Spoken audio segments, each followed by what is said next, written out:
welcome back to Live here at FIX 2024. My name is Alex Sigris, and we have another day of great interviews coming your way here on FIX TV, Exco TV, on AVING TV. Thank you for joining us, and of course, for those of you that are watching it after we've done it live, these will be up for the, forever on YouTube. So make sure to check out all the videos that we have from FIX 2024. Now we're going to be talking with someone who's going to talk to us about investments and company investments and investing in newer companies here in Daegu. So let's go ahead and introduce Kim Dong-hyuk, who is the Director General of the One Stop Corporate Investment Center. We have powerful Daegu. Thank you so much for joining us. 네, 반갑습니다. 반갑습니다. Can you quickly introduce your organization to us, please? 네, 제가 맡고 있는 조직은 이제 대구시에서 원스톱 기업 투자 센터라는 조직입니다. 전국에서 최초로 만들어졌고요. 쉽게 말씀을 드리면 투자 유치를 하는 조직과 기업을 지원하는 조직을 이제 한 조직으로 합친 조직입니다. 그래서 그렇게 하면 장점이 뭐냐면 기존에는 이제 투자 유치를 하는 조직하고 투자 이후에 이제 그 기업들이 이제 공장을 설립하는데 지원하는 조직이 따로 있었다면 그것을 합침으로 인해서 통상적으로 한 반년 정도 이제 투자 공장 이제 투자 시작이 되는 그 기간을 한 2개월 정도로 줄이는 조직이 이제 저희 조직의 가장 특징이라고 볼 수 있습니다. So there we go. So the One Stop Corporate Investment Center is basically a combination of two centers that streamline the process of getting a business up and running from 6 months to 2 to 3 months. So that's what we're going to be talking about today. Let's talk a little bit about kind of the Daegu itself, right? So when it comes to Daegu, what are some of the key investment attractions of Daegu? 대구의 이제 투자의 강점이라고 하는 거 한 3가지 정도로 말씀드릴 건데 전통적으로 이제 강점으로 뽑으면 이제 대구는 대한민국에서 가장 중심적인 위치에 있기 때문에 교통하고 물류가 좋습니다. 그래서 이제 고속철도, 고속도로를 다 중간 지점으로 거쳐가고 있고요. 이제 수출에 필요한 이제 항만도 다 1시간 이내에 다 접근 가능한 교통의 중심입니다. 그리고 두 번째로는 인력 수급이 원활합니다. 그러니까 국가대학급인 이제 경북대학교라든지 디지스트 같은 이공계 인력에 특화된 국립대학들을 2개나 지역에 갖고 있는 그런 강점이 있습니다. 예. 그리고 마지막으로는 대도시답게 이제 직원분들이 상주할 수 있는 교통이라든지 여가, 그 다음에 교육, 의료 관련된 다방면의 이제 정주 여건들이 잘 갖춰진 도시라고 할 수 있습니다. So Daegu itself is a large logistics hub, you know, with the KTX and other train lines coming through here. It's really easy to get anywhere in Korea from here in like less than an hour. You can get pretty much anywhere. We're close to Busan. We're in the middle, so you can get to Seoul, no problem. Also, you know, they've got all the highways and that connect to the international ports that are an hour away. Additionally, there's like 52 different universities here. They have a strong education system that produce about 50,000 skilled graduates annually, and about 100 R&D centers are also there as well to help with that industry-academia collaboration. And also, it is a big city. And a big city means you've got an environment that's already well established, whether it comes to your education system, your transportation, your infrastructure, healthcare, culture, all of that is already here. So that makes Daegu a good city to be a part of. All right, and we like Daegu. Daegu is a great place to talk about. So tell us a little bit about the areas that you work. I know you have a slide in front of us right here. Tell us about the areas that you focus on. 이제 저희 대구시에서 중점적으로 이제 기업들을 유치를 하고 산업 육성하려는 분야가 5개 분야가 있습니다. 5개 분야를 간단하게 설명을 드리면 미래 모빌리티하고 로봇 쪽은 저희 대구광역시가 이제 제조업 쪽에 워낙 강점을 갖고 있기 때문에 그쪽을 이제 좀 더 강점을 극대화하는 차원이라고 보시면 될 것 같고요. 나머지 3개 분야가 지방정부가 2년 전에 새로 바뀌면서 저희가 새로 타겟팅하는 분야입니다. 그 제조업의 고도화라든지 이제 디지털 서비스를 활성화하기 위해서 꼭 필요한 3개 분야를 저희 지역에 아직 강점이 조금 약하더라도 향후 이제 키워 나가야 된다는 생각에서 이제 3개 분야를 더 추가로 육성을 하고 있고요. 간단히 말씀드리면 모든 제조 디바이스에 들어가는 시스템 반도체를 저희가 육성하려고 새로 타겟팅하고 있고, ABB는 AI, 빅데이터, 블록체인 그걸 합성한데 모든 이제 산업들이 다 디지털로 전환되기 때문에 그것도 저희가 필요하다고 생각해서 놓고 있습니다. 그리고 마지막으로 디지털과 관련된 이제 인간의 생명 연장 그리고 삶의 질 향상과 관련된 헬스케어 쪽을 세 개로 추가로 더 타겟팅을 해서 5개 산업을 산업 육성도 하지만 그와 관련된 기업들을 유치하려고 노력을 하고 있습니다. All right, so there are 5 key industries that you can kind of see right there. I've got them up in front of me on my screen as well.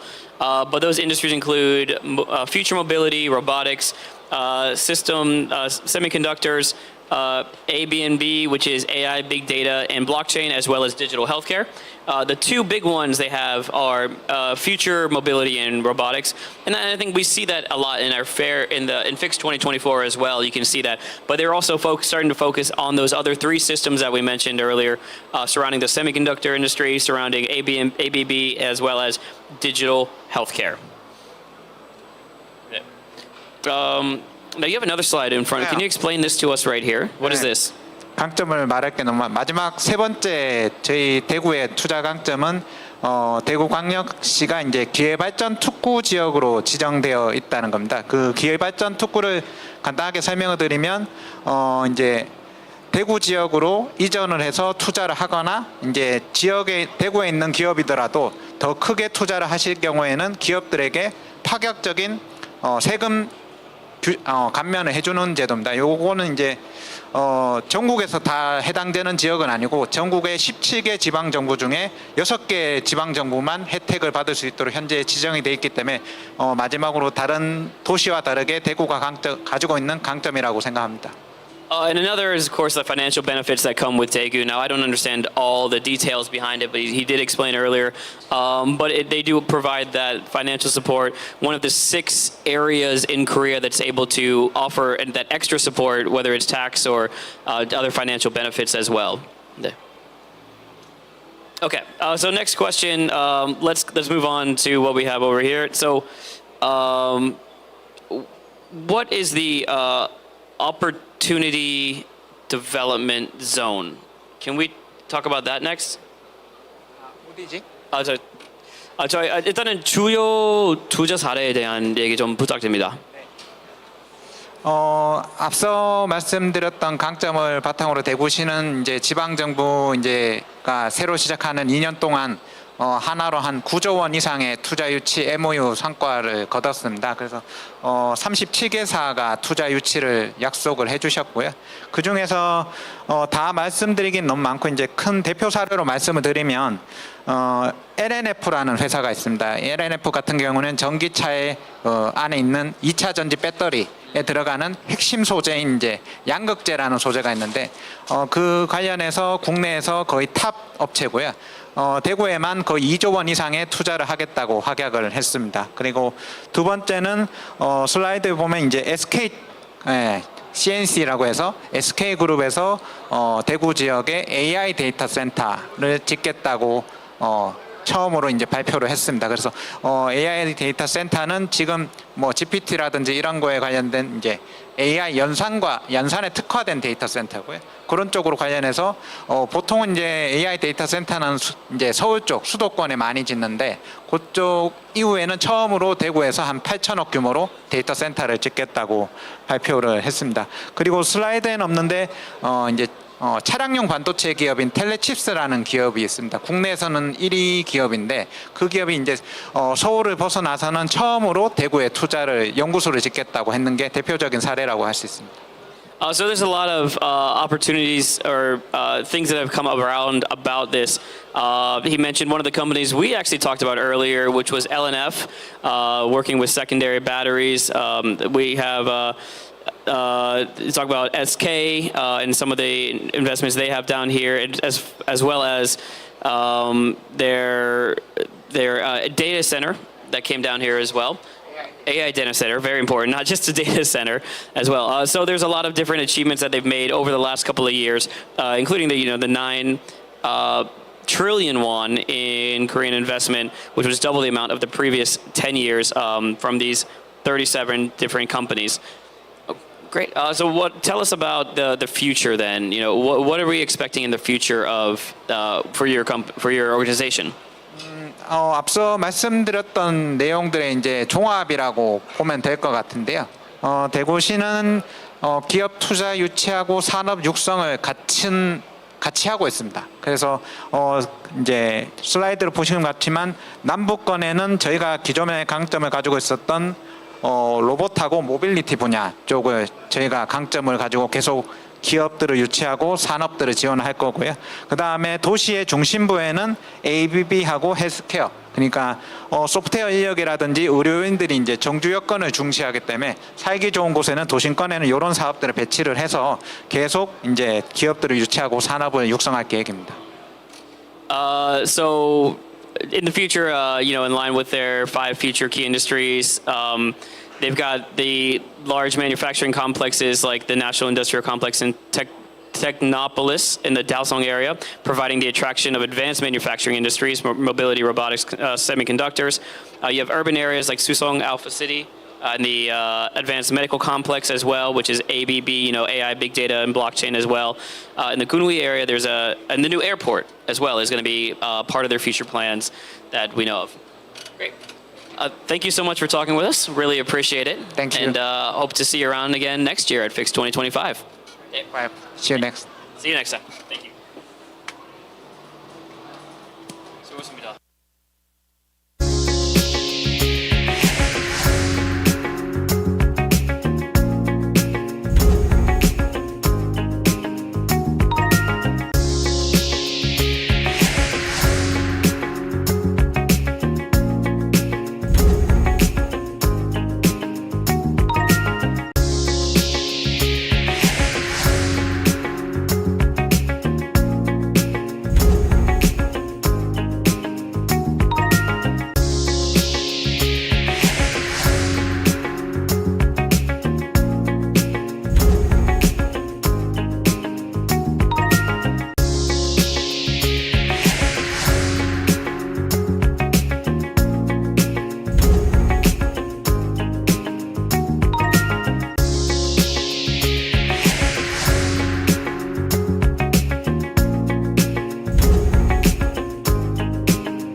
free here, and there's still lots of people coming in, all the way from students to the VCs to business people. But we need to talk to the people that were on the front lines, that were meeting the companies, interviewing the people, and that's why we've got our Global Media Day going on right now, as we talk to some of the people that really got to know the companies, including Leo from Le Café du Geek. Did I say it right? Yes. Good. Bonjour. Bonjour.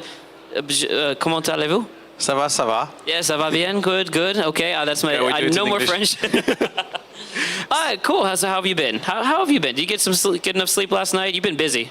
Yeah, I've been busy. Like we did a lot of interview, a lot of walking around the tour, and the travel also was quite long. So it's quite a trip to come to Korea every time for these conferences. But I love it, and I keep coming back, and I keep discovering like very nice innovation, very nice companies.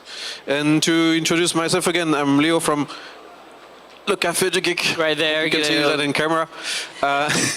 A French high-tech media, mostly focusing on consumer news, but also a lot on innovation and startups, and anything that the consumer might be interested in learning, because it will affect him in some way, because they will buy it, or because the industry will change, and so their life will evolve thanks to that.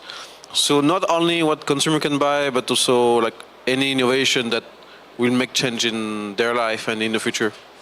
Well, we're glad to have you here. We've obviously worked together many times before, and we'll continue to do it. Now, we actually we've hung out at Las Vegas before, the CES, right? So we've got now Las Vegas CES, and now we've got FIX 2024 here in Daegu. Tell us about your experience here. You know, in fact, I know you'll know a lot about this. Tell us about, you know, the differences, some of the advantages that we've seen here. Just say whatever you want. Yeah, I know they want to compare the exhibition to CES or Web Summits.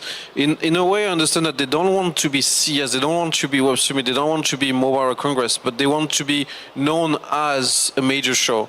Yeah. Like, they don't want to be the Korean CES because they already has a Korean CES, and before COVID there was CES China, official CES China. So being CES in Korea, it makes not much sense, but being as big as it's and as known as it's make a lot of sense. And I think they want to do it in the automotive industry, in the industry in general, and it's a good direction because as we learned this morning with one of the director from Expo, if you mix AI, robotics, automobile, it's all going back to mobility and improving mobility in general. So it's a good mix of all of that you can find here together. And last year I was here at defa, and it was only defa. It was only talking about mobility, and seeing this year it expand this big in this crazy size, and seeing all this AI, this robotic, and all this good innovation is only a good sign for the future. And I think it can be like one major conference in Asia, like about mobility in general and about the whole industry in general. And maybe in 2, 4, 5 years, it will be as known as CES. Yeah, I think one of the things I've caught talking to people, to the different media and some of the leaders here, is it's not really about being CES. It's, hey, those are some good ideas we saw at CES. Let's kind of incorporate some of those ideas with this Korean-style exhibition and create something completely new.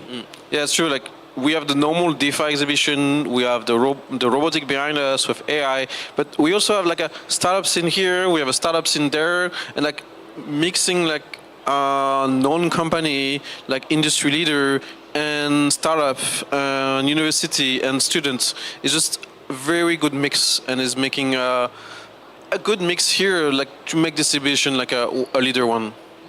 Absolutely. And one of those things that we are starting to see a little bit more of is the development of the award scene here. Now, we talked about that because we know that a lot of the different large expos around the world, have their own awards, and now we got to actually experience the FIX Innovation Awards and go to that press conference as well. Tell us about your experience there. I mean, it was a whole experience, right? It was beyond just the awards.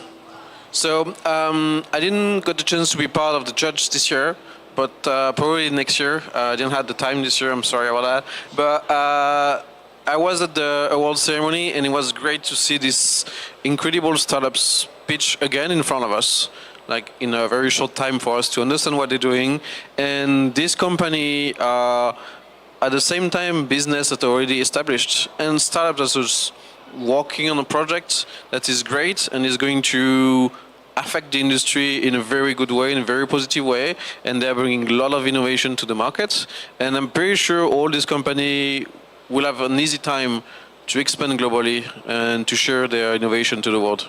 Yeah, absolutely. And beyond that, we also had the Global Media Pick yesterday. And tell us about that experience. You know, how great were the MCs? Tell us about them. So I gave you the best introduction I could yesterday. Come on, give it back to thank me. you, thank you. No, yesterday was an amazing night. It started by a very nice networking opportunity for all the company. So to give back some information for you, each media, so each 10 or 11 of us, Yes. we had the chance to interview around 10 companies each. 10 different each, and we picked the best one in our point of view, and also following like a kind of strict ranking protocol, like on how the company can evolve, how can the company meet new clients and go abroad. And so we picked them, and it was yesterday the awards ceremony, and it was great. So we started by introducing all this company, all the speakers, and you did a very good job on that. Thank you. I was waiting for that. It took you a while to get to that. No, I think it did go really well, especially in the networking in the beginning. There were a lot of people on the outside looking in, wondering what it was, because it was a big event. The whole space over here was crowded. I think it went really well. Now, let's go ahead and jump into the overall experience. Give us your thoughts on the overall experience about the exhibition, and also tell us about any companies that stood out to you. It could be one you picked, or it could be one that you got to see outside of your selection. So, general experience about the show, I want to compare it to shows I already been here in Daegu Expo, and it's big. Like, I've been to shows in this area that were the same size, but it was not crowded like this. It was not packed like this. Like, Fix this year is very incredible on the side, on the number of people here, number of people, like even this morning, like it's early in the morning, it's on Friday, and there's a lot of people walking like around us. Like, it's a great experience. Like, it makes me feel like I have a CES where it's crowded and you cannot walk anywhere because there's too much people. So for now, it's a very good experience. There's a lot of companies. There's a lot of companies that want to go abroad, that want to be international, and so many things we can discover. Yeah. And just to like add on to that, I mean, this year, not all of us got a hotel room because they sold out all the hotel rooms around the area. It was a very big exhibition this year, so it turned out well. Now, for those of you that did get a hotel room nearby, congratulations. Yeah, every morning at the I have one. Every morning at the breakfast, I can see a lot of people wearing the same company shirts, and I picked some. I saw some companies that I saw again at the show, but like I see them every morning at the breakfast, and so I can know like everyone in the hotel next to the exhibition center is attending Fix. And talking about these companies, yesterday and day before, I had a chance to meet a lot of them. We can talk again about the company I picked, but if I talk about companies I didn't interview for the awards and company I met, there is some great innovation, especially like outside of mobility in AI also. This is a company called EST that is doing AI avatar influencers. Yes. So kind of, so yes, they're gonna take my job one day. Really cool stuff. What do they have? It was called Perso.ai, right? There were a couple of things that you saw. Which one did you like? The studio, the avatar itself, or the translation model? So, from my point of view as a media, that's something that is going to take maybe my job. But was very interesting to set it up. So if I can set it up for me, maybe I keep my job. Is the studio part, so where you generate an AI avatar, either with their model or with your own model, so your face basically, and you make him talk and present as we do now, like for interview, for live streaming, for a news report. And I tried it yesterday night, and you can just put like 1 or 2 avatars talking to each other and exchanging on the news, and you write the script, and they speak it loud for you with the background you want. And I think it's going to be the future of a lot of news channels online. And they also have like another feature that could be very interesting for all the companies attending trade show is an AI avatar chat where you can just put, for example, a computer in your booth, set it up with all the information from the company, and people just can come to him and talk about what you do in the company, what's your business, and understand your company without the need of talking to you, for example. Like some companies, they don't speak English here. And so if they had this solution on the booth, I can just go and talk to the computer in English and understand what they do in an easy way without like the need of translator or using my phone to translate and everything. So it might be a feature in some parts of the world for like international travel or tourist or exhibition. It's going to change our lives, I think. Yeah, I can completely agree with that one. Last question, is there anything that you hope to see next year or any expectations that you have for next year of Fix 2025? So I hope to see myself there. Yeah, we may not have a job. We may be replaced by AI. Yeah, that's what I hope. Like for Fix 25, I hope I will still be there as a journalist, talking to you, and not be replaced by AI. And I really hope to see the media coverage expand next year. Like we are 11 major media, but we are not covering the global world. We're not covering the global news, and I want to see more of us journalists coming and sharing the news about Fix. And I also hope that even we are filling up Expo to the brim, I really hope to see it even bigger with like part of the exhibition maybe outside the parking lot, talking about mobility in the hotel exhibition room or anywhere else in the city. I really hope the show can expand even more and outside of the door. They got those big rooms up in the third floor up there that they were using for the awards ceremonies. They could just repurpose a few of those. We'll see what happens. That's true. I think they have today like an exhibition about some awards again. So it's already used on some point. Yeah, maybe they are out of space. Yeah. Well, hopefully next year they will expand a little bit bigger, but also the media room could be a little bit bigger as well. We'd love to see more people from more countries as well. And that's kind of the advice that I hope they take to heart. Leo, thank you so much for talking with us. One more pitch about your company, Le Café du Geek. So Le Café du Geek, a French high-tech media that you can find and read if you speak French. I'm sorry, it's only in French. But French high-tech media, based in Paris, grew up in France, and happy to come to Korea anytime to cover the latest innovation and startups and trends.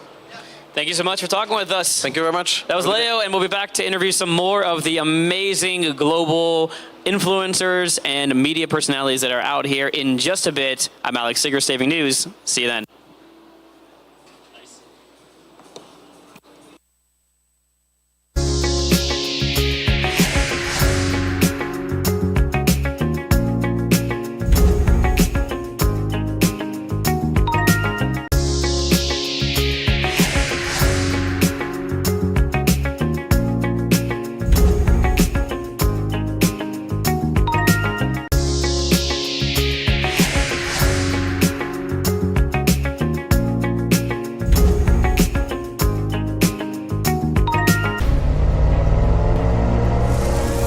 The future, nowhere found before. Now, here. An expo with future mobility, robotics, and ICT convergence. A global platform for innovative technologies. Fix 2024. Join us in Daegu on October 23rd. The future, nowhere found before. Now, here. An expo with future mobility, robotics, ICT convergence. A global platform for innovative technologies. FINX 2024. Join us in Daegu on October 23rd. The future, nowhere found before. Now, here. An expo with future mobility, robotics, and ICT convergence. A global platform for innovative technologies. FINX 2024. Join us in Daegu on October 23rd. The future, nowhere found before. Now, here. An expo with future mobility, robotics, and ICT convergence. A global platform for innovative technologies. FINX 2024. Join us in Daegu on October 23rd. The future, nowhere found before. Now, here. An expo with future mobility, robotics, and ICT convergence. A global platform for innovative technologies. FINX 2024. Join us in Daegu on October 23rd. The future, nowhere found before. Now, here. An expo with future mobility, robotics, and ICT convergence. A global platform for innovative technologies. FINX 2024. Join us in Daegu on October 23rd. The future, nowhere found before. Now, here. An expo with future mobility, robotics, and ICT convergence. A global platform for innovative technologies. FINX 2024. Join us in Daegu on October 23rd. The future, nowhere found before. Now, here. An expo with future mobility, robotics, and ICT convergence. A global platform for innovative technologies. FINX 2024. Join us in Daegu on October 23rd. The future, nowhere found before. Now, here. An expo with future mobility, robotics, and ICT convergence. A global platform for innovative technologies. FINX 2024. Join us in Daegu on October 23rd. The future, nowhere found before. Now, here. An expo with future mobility, robotics, and ICT convergence. A global platform for innovative technologies. FINX 2024. Join us in Daegu on October 23rd. The future, nowhere found before. Now, here. An expo with future mobility, robotics, and ICT convergence. A global platform for innovative technologies. FINX 2024. Join us in Daegu on October 23rd. The future, nowhere found before. Now, here. An expo with future mobility, robotics, ICT convergence. A global platform for innovative technologies. FIX 2024. Join us in Daegu on October 23rd. The future, nowhere found before. Now, here. An expo with future mobility, robotics, and ICT convergence. A global platform for innovative technologies. FIX 2024. Join us in Daegu on October 23rd.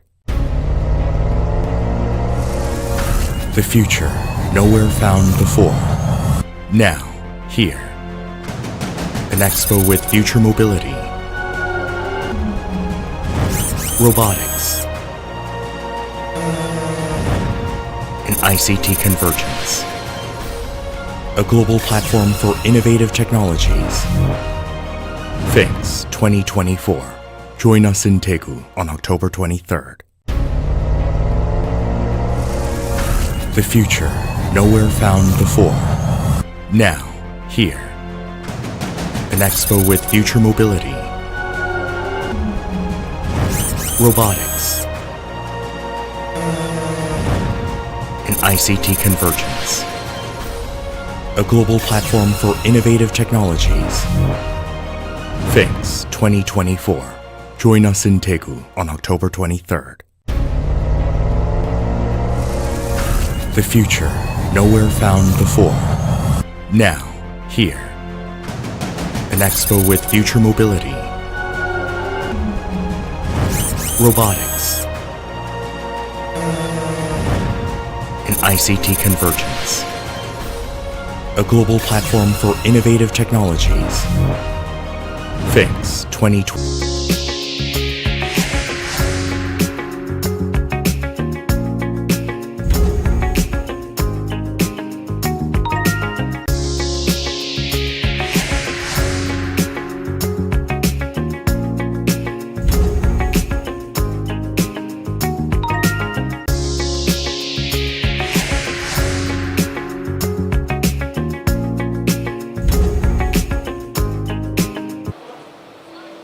Today we're going to be talking to different media personalities around the world. I'm representing Korea in the US with AVING, but we are talking to people from France, from India, from Japan. We're talking to people all over the place, and this is Yuzuki Hiromi from Gadget Touch. Hello, how are you? Hello, thank you for inviting us. It was a great opportunity. Thank you. Well, we're very happy to have you. Let's talk a little bit about the conference. So you've come to Daegu.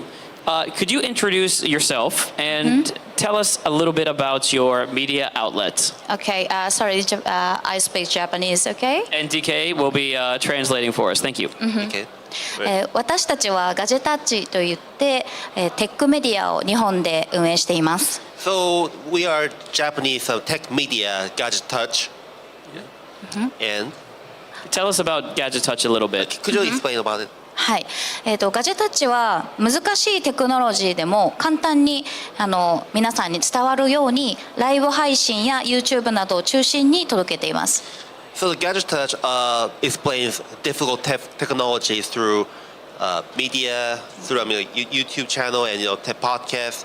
They have multiple media. They are providing their information. So how has your experience here been so far? 私は20年ほど記者をやっていて、でこのガジェタッチで YouTube の配信を始めたのはここ5年ぐらいになります。So it's been like 20 years to work. It's been 20 years since I've been as a tech journalist, and it's been 5 years since I started this Gadget Touch. That's begun as the podcast, and it's later expanding to the online news media and YouTube channel. Thank you. そして、私は普段例えば CS とか、あと Apple の新しい発表など海外の、イベントもカバーしています。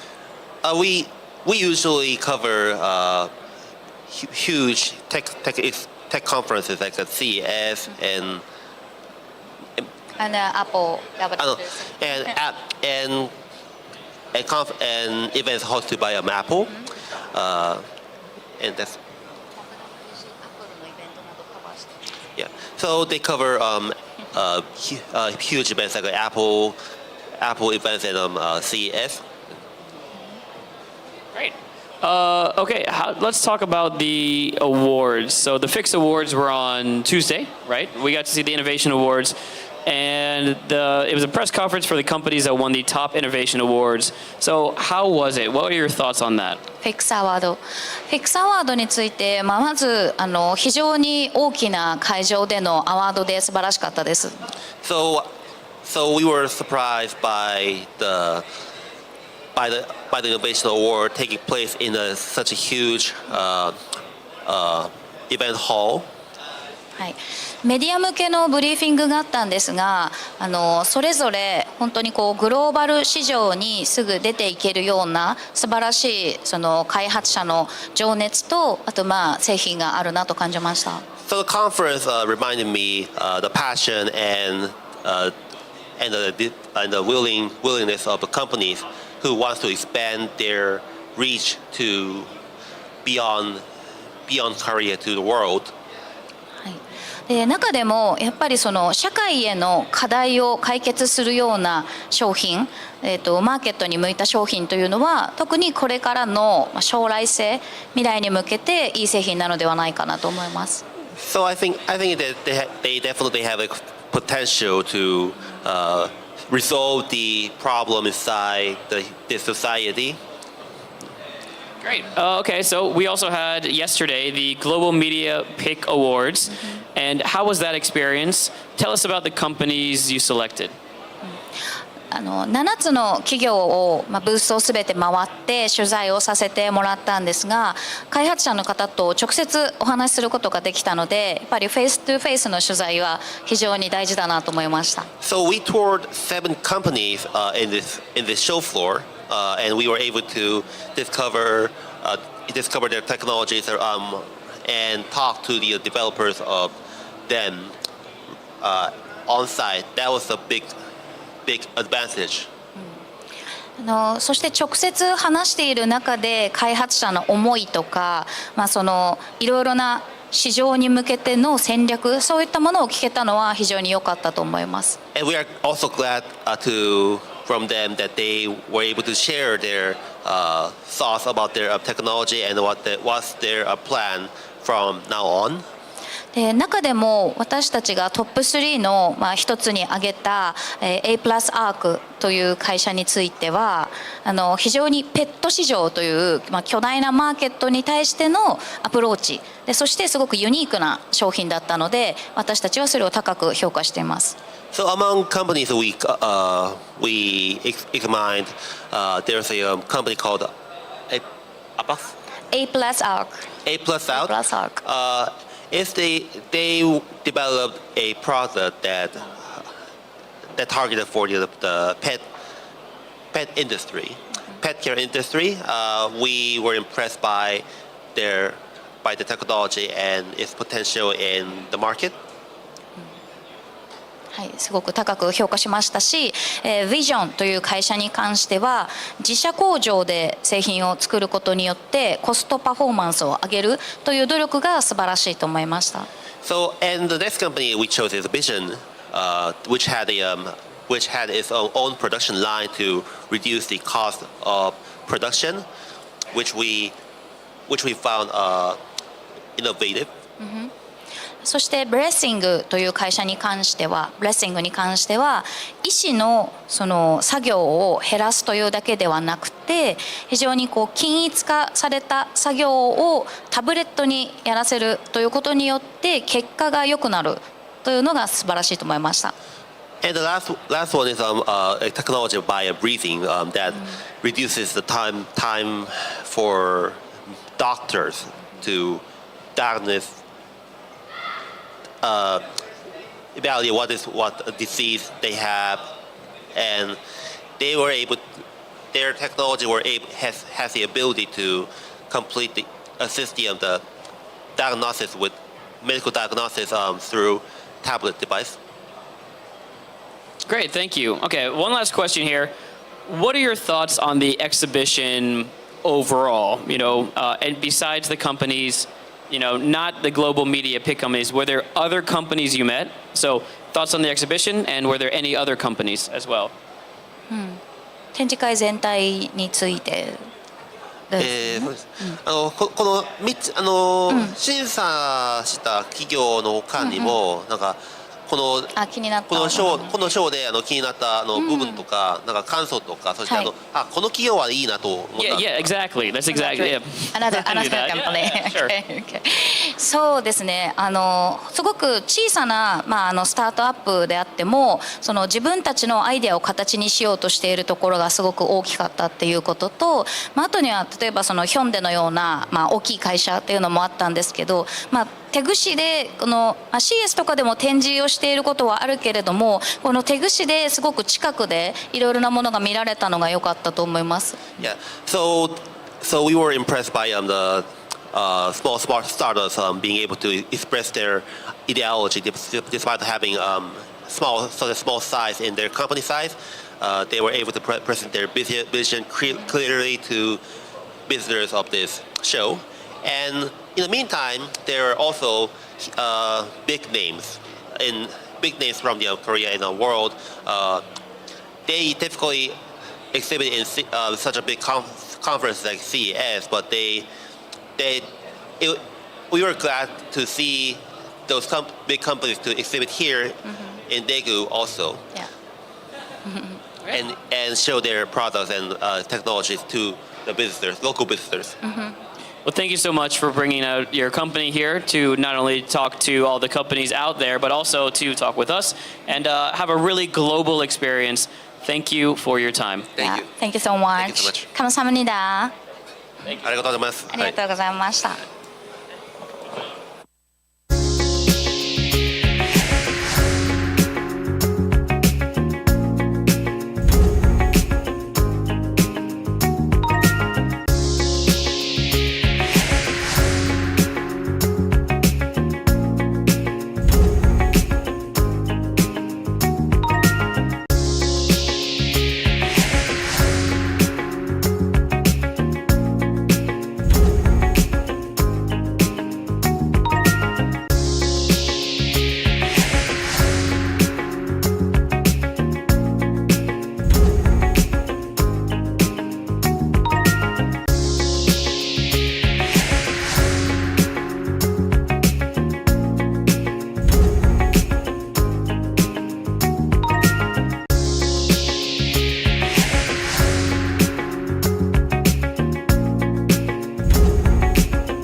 The future, nowhere found before. Now, here. An expo with future mobility, robotics, and ICT convergence. A global platform for innovative technologies. Things 2024. Join us in Daegu on October 23rd. The future, nowhere found before. Now, here. An expo with future mobility, robotics, and ICT convergence. A global platform for innovative technologies. Things 2024.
Welcome back, everybody. My name is Alex Sigrist again with AVING News, and we are here at FIX 2024 in Daegu, South Korea. Beautiful Daegu, wonderful weather, a little bit cooler, but I am enjoying it myself.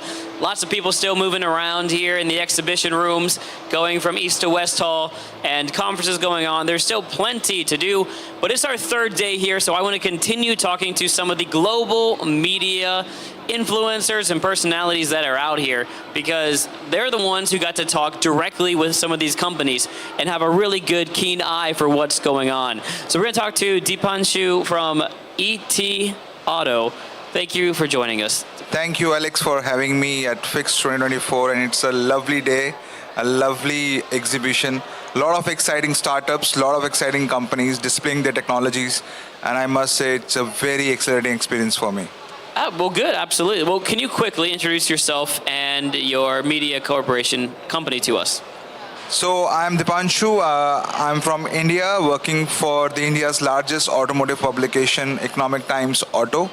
It's ET Auto, the digital arm, and we have around 1 million of subscribers, unique subscribers from the industry, core B2B. And we have been doing a lot of industry platforms similar to FIX, not exactly as big as FIX, but yes, we're talking about auto technology, we're talking about manufacturing, electric vehicles, and all the innovation happening in the mobility sector. Great. Okay, so how has your experience been here? Let's start with, is this your first time to Korea? Yeah, this is the first time for me in Korea, and this is the first exhibition that I have visited in terms of, where is an amalgamation of different kind of ecosystem, from robotics, from mobility, from AI, ABB, and there are various things to learn. And the point of the business value chain that has been connected is really nice. It's fascinating. You could almost come here if you had enough money, and you could do an A to Z car company, find the robots to make the cars, Yes. use the AI to help drive the cars.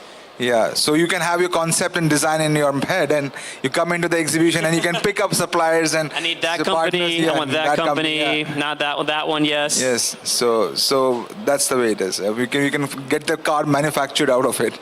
Yeah, well, okay, let's start with day one, or before day one, actually. We had the FIX Innovation Awards. We got to experience it a little bit, go see the ceremony as well. How was the award ceremony, and how were the companies? Do you have any insights on that? Yeah, so day zero when we were here and we attended the award ceremony, there were many exciting startups from people who are doing a lot of things in AI, a lot of things in health technology. There were one company which was talking about replacing MRIs, and that's something which is really important for the country like India as well as for the developing countries, where these costs bomb and where you can get these done in the remote areas as well with this technology. So that was one, and then there was another company in the mobility sector, the startup. So there was really exciting, and the diverse nature of the startups were really exciting to see. No, certainly, and the ceremony itself went off well. I thought it was great to see these companies being rewarded for their hard work as well. It's just one step in their process to becoming larger global international companies. Yeah. All right, so we also had the Global Media Pick Awards yesterday. You got to interview, or at least talk to some of these companies and choose your own three, right? So how was the award show experience, and also how were the companies that you interviewed? So I evaluated around 9 companies, from big companies like General Motors to a startup, niche startup in electric vehicles, who's building a new form factor for elderly population for their personal mobility. And I think it's really important for countries who have aging population where people are dependent on themselves.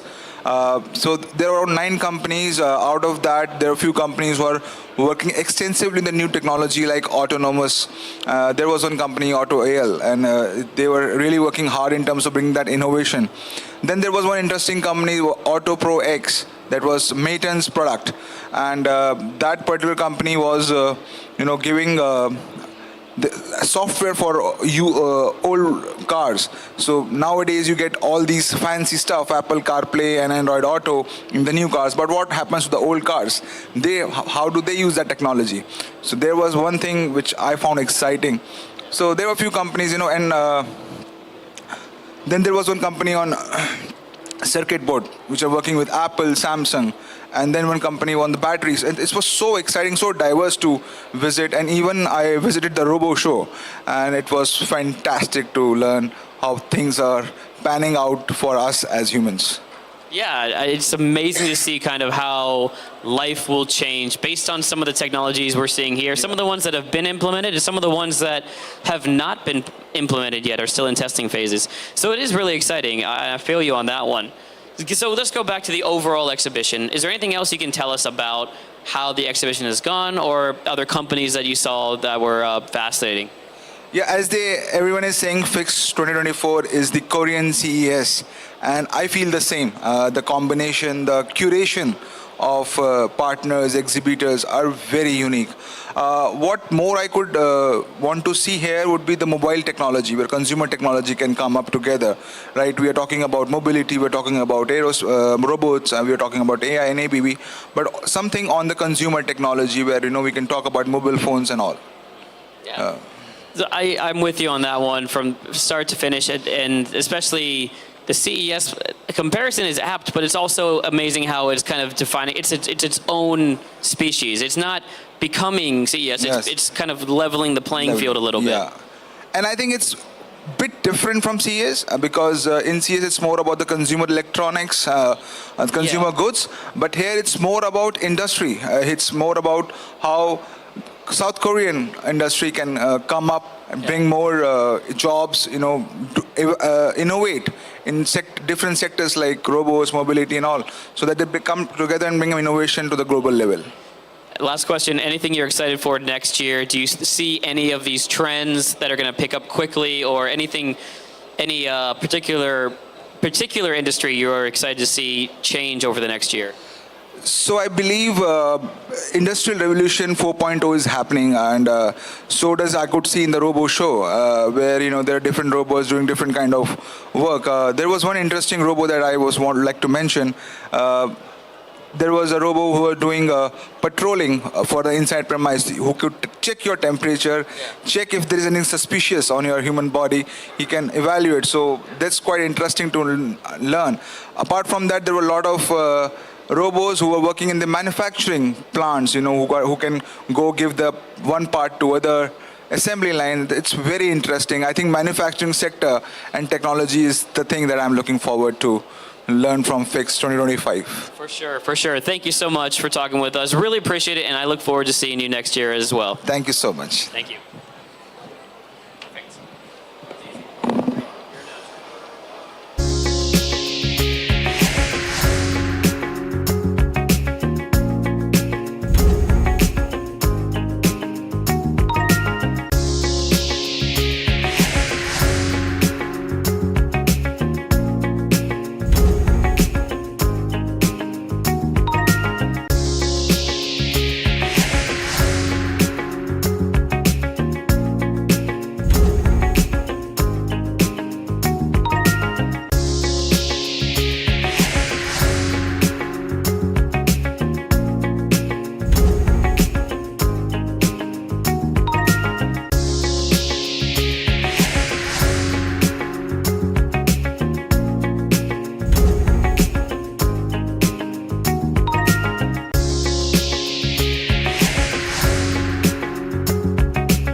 welcome back as we talk to some of the influential media figures from all over the world here at Fix 2024. My name is Alex Siggers with AVING News. I've got the greatest job. I get to talk to not only people and companies here, but also people from all over the world who have their own insights and their own ideas about what's going on in these technologies fields, whether it's mobility, AI, big data, whatever it may be. But next up, we're going to go to Finland. And we're going to be talking to someone from the Helsinki Times. Alexis, thank you for joining us. Thank you very much for having me. Very excited to hear your thoughts. But first, can you introduce yourself and your media company as well, please? Sure. I'm Alexis Kouros, editor-in-chief of Helsinki Times. Helsinki Times is first and leading English language newspaper in Finland. We did have a print edition as well, but we stopped it a couple of years ago. So we are online only at the moment, and we are the main source of news about Finland in English, but we cover everything else, also international news, technology, science, and so on. We have over 1 million daily visitors. All right, so here at the Future Innovation Expo, you have gotten to experience some really cool stuff, obviously, but tell us about first of all, is this your first time in Korea or not? This is my second time in Korea. The first time I was just as a tourist, but this is definitely interesting now in like journalistic. What were your first impressions of the exhibition so far? I'm positively impressed. I had no idea that this is the first one, and for the first of its kind, it really looks successful to me. The space is full of companies. They have very big companies. And also a startup corner with interesting startups. And when I heard the marketing director say that they only decided on February, I think they have really done a good sprint, and it looks very promising. If this is the first one, I'm looking forward to this next one. Absolutely, as am I. Let's go into day one. Before day one, we had the Fix Innovation Awards, right? Let's start from there. What were your thoughts on that? I know this year is a big deal because we're really putting a lot more recognition on some of these up-and-coming companies and some of these new technologies. What were your thoughts on the Tuesday Fix Innovation Awards? It was very interesting. The companies, they were all very promising, and they have innovative ideas. I would have liked to see more startups. Those are the ones who really need basically promotion and PR. But of course, you should, if you are basically giving awards to innovation, it should be unbiased, and anyone who innovates should get that. But the companies were very interesting. Their solutions were very interesting, and I think most of them, if not all of them, they really have global potential. Yeah, I definitely agree with that. Now, we did also have yesterday awards here in the global media section. We had the Global Media Pick Awards, and that did incorporate a kind of a mix of some startups, some larger companies, some booths for countries. So tell us about your experience with the Global Media Pick. You had companies you chose from, and also the award ceremony itself. Yes, I had a list of 9 companies pre-selected for me, and I went there with an interpreter. We looked at their solution, interviewed the people there, and basically, based on some criteria, made a ranking, and I chose 3 companies as the best ones, which we gave awards to. Again, I think that concept would have worked much better if it was for startups, because some of these companies were like already in the stock market. So to analyze them, you have to be like a stock exchange analyst. Otherwise, it was a really good idea, and was walking around today and I saw some of those companies displaying the awards we had given them. So it seems that it's valuable for them, valuable PR for them, and we are happy to be part of that. Yeah, I think there's always room for improvement. So next year, hopefully, we'll kind of see maybe some evolutions or another category, maybe a division of categories. There's a lot that can be done for sure.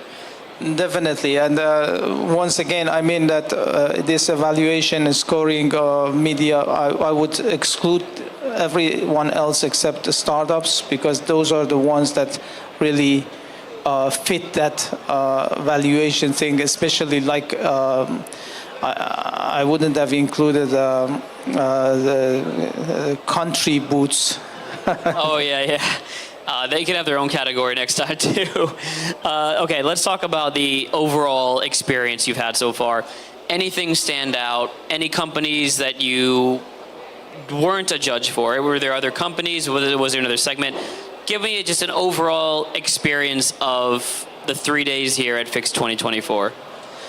I think it's a really good mix of corporates, big companies with their very established solutions and products, and also the startups and their future solutions. We listened to the statistics. It seems that it has been very successful. They have been able to invite a lot of buyers. And so basically the matchmaking has worked apparently really well. I understand, and it's very difficult to mix, big corporations and the startups in the same exhibition. You probably could have had one for the startups and one for the big corporations. But then again, if there is the possibility of matchmaking between the startups and corporations, which we heard that it has happened as well. That's really good. And last night when we had dinner, I was sitting with in a table with two buyers. Actually, four of them, two from Thailand and two from Vietnam. And I asked them that, did you find anything? And they were all saying yes. We have found something that we want to buy, and we are going to sign contracts, but we have to approve it first from the headquarters. So it seems that it has been really working for in that front of matchmaking and making deals. And this is really excellent for an exhibition in the very, very first version of it. Yeah, and I think that it's exciting to hear kind of the stories directly from the buyers. So thank you for sharing that with us. Last question, and then you can go get back to your work, write some articles for us. But for now, I want to know next year, what are you looking forward to? Either FIX 2025 or the trends. Like what industry or what technology are you most excited to see develop over the next year? I suppose the idea is to expand this to make it more international. That's why we are here. And one suggestion I would have is that to have more English explanations or even the roll-ups and brochures, because I've been walking around and a lot of the booths, they only have Korean. And some of them exhibitors also, they are not fluent in English. Yesterday we had interpreters, but I would think that to make it more internationally clear and appealing for, I would add a little bit more or a lot more of explanations in English, ask the exhibitors to have in their everything they have also an English version. Yeah. And also I'm fond of startups, so I would like to see more startups, and the domestic innovation in Korea seems to be really vibrant. I'd like to see that, and looking forward to it. Well, great. I think those are some great suggestions you have right there. And thank you for taking the time out of your day to talk with us. Thank you very much. Yes. So there you go. The Helsinki Times. Alexis, thank you for joining us. We're going to come back in just a bit, maybe after lunch, and do some more interviews with some of the leading global media companies around the world. I'll see you then. Thanks. Perfect. That was great.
back to Fix 2024. My name is Alex Sigrist here, coming to you live from Daegu, South Korea, here at Expo, as we take a look at some more amazing companies out there, bringing you the news, the information. It's the media that we're focusing on today as we continue our conversations about what has been happening here with mobility, with AI, and all the different technologies that have been here. Let's go ahead and introduce our new two members that are going to be joining us today.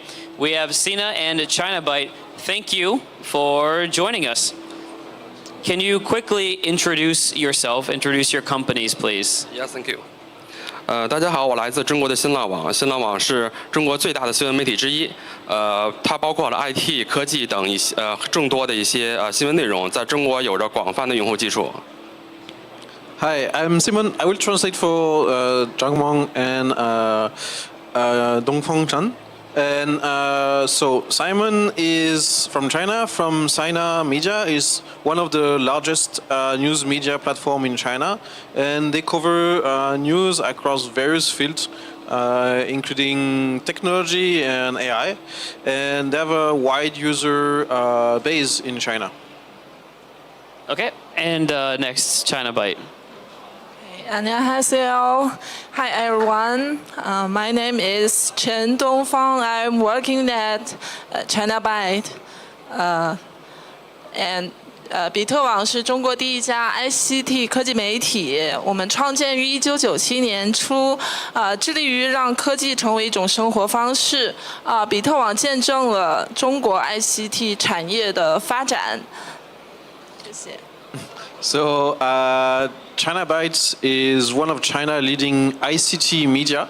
It was founded in 1997 and is dedicated to make technology a way of life. At China Byte, they witness and influence the development of China high-tech industry, and they keep up with the latest industry trends. They also provide their user base and readers with comprehensive, professional, and fresh news reported from all over the world. Very nice translation. Phenomenal. All right, let's go on to our reflections right now. Can you give us some of your reflections here on Fix 2024? Yeah, I first. 在现场我看到了许多领先的技术和产品，那么包括一些广泛应用于汽车、飞机制造产业的金属产品，还有一些行业领先的电池制造的技术，还有一些包括先进的医疗技术。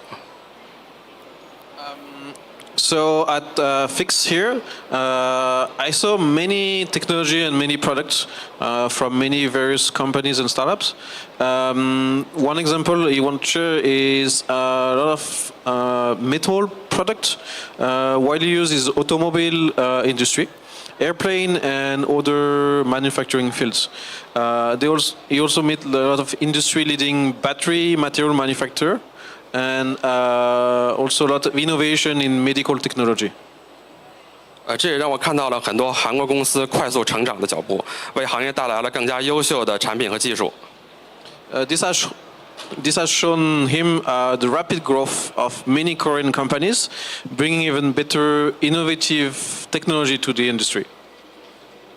谢谢。Thank you. And what about you? Could you give us your reflections on what we have so far?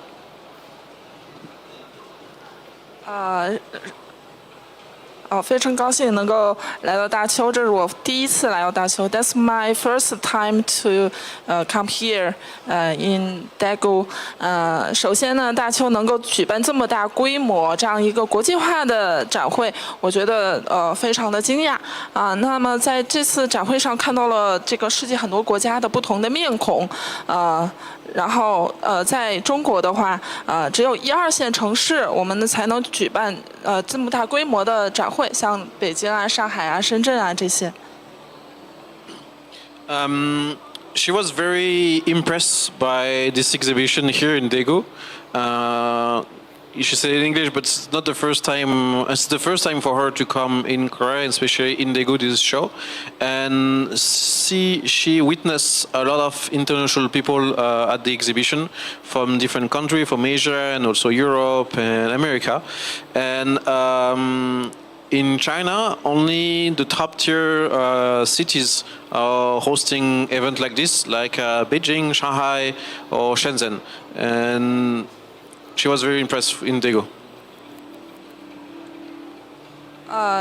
其次呢，就是让我印象深刻的还是有很多前沿的技术，比如说现代的 space mobility 那么这些技术呢，还和产业的结合落地的一个产品展示，比如说高速上的智能巡逻机器人，它除了能够提高效率，还能有效地提供社会公共价值，那么除此之外还有很多能够互动体验的产品，比如 VR 赛车，还有健身镜啊等等，那他们可能是初创企业，但是他们有非常创新的技术和成熟的行业落地的规划，那有的呢在本领域的赛道已经非常的具有领先优势了，这是让我印象非常深刻的。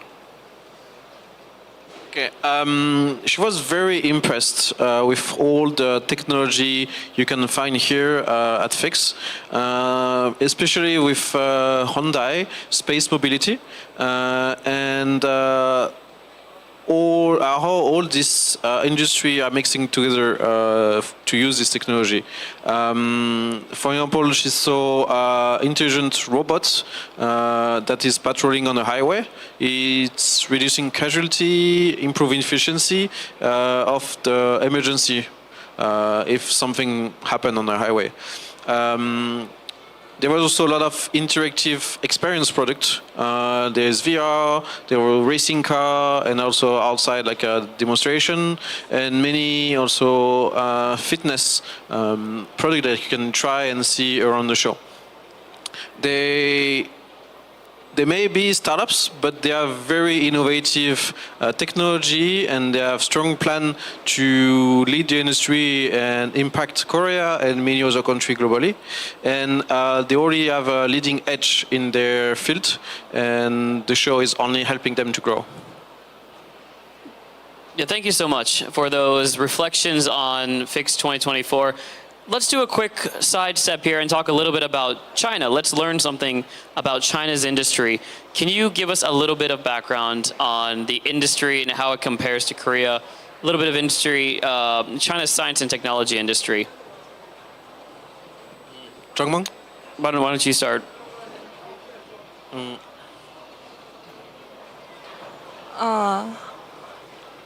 我想说一下，重点说一下中国的这个人工智能产业的发展。中国正在大力发展人工智能的产业。举个例子来说的话，中国完成备案并且上线为公众提供服务的生成式人工智能服务大模型有近200个，然后注册用户超过了6亿。那在政策方面呢，是政府持续推进算力的互联互通，致力于打造全国统一的算力服务大市场。So China currently is developing as crazy fast in especially AI.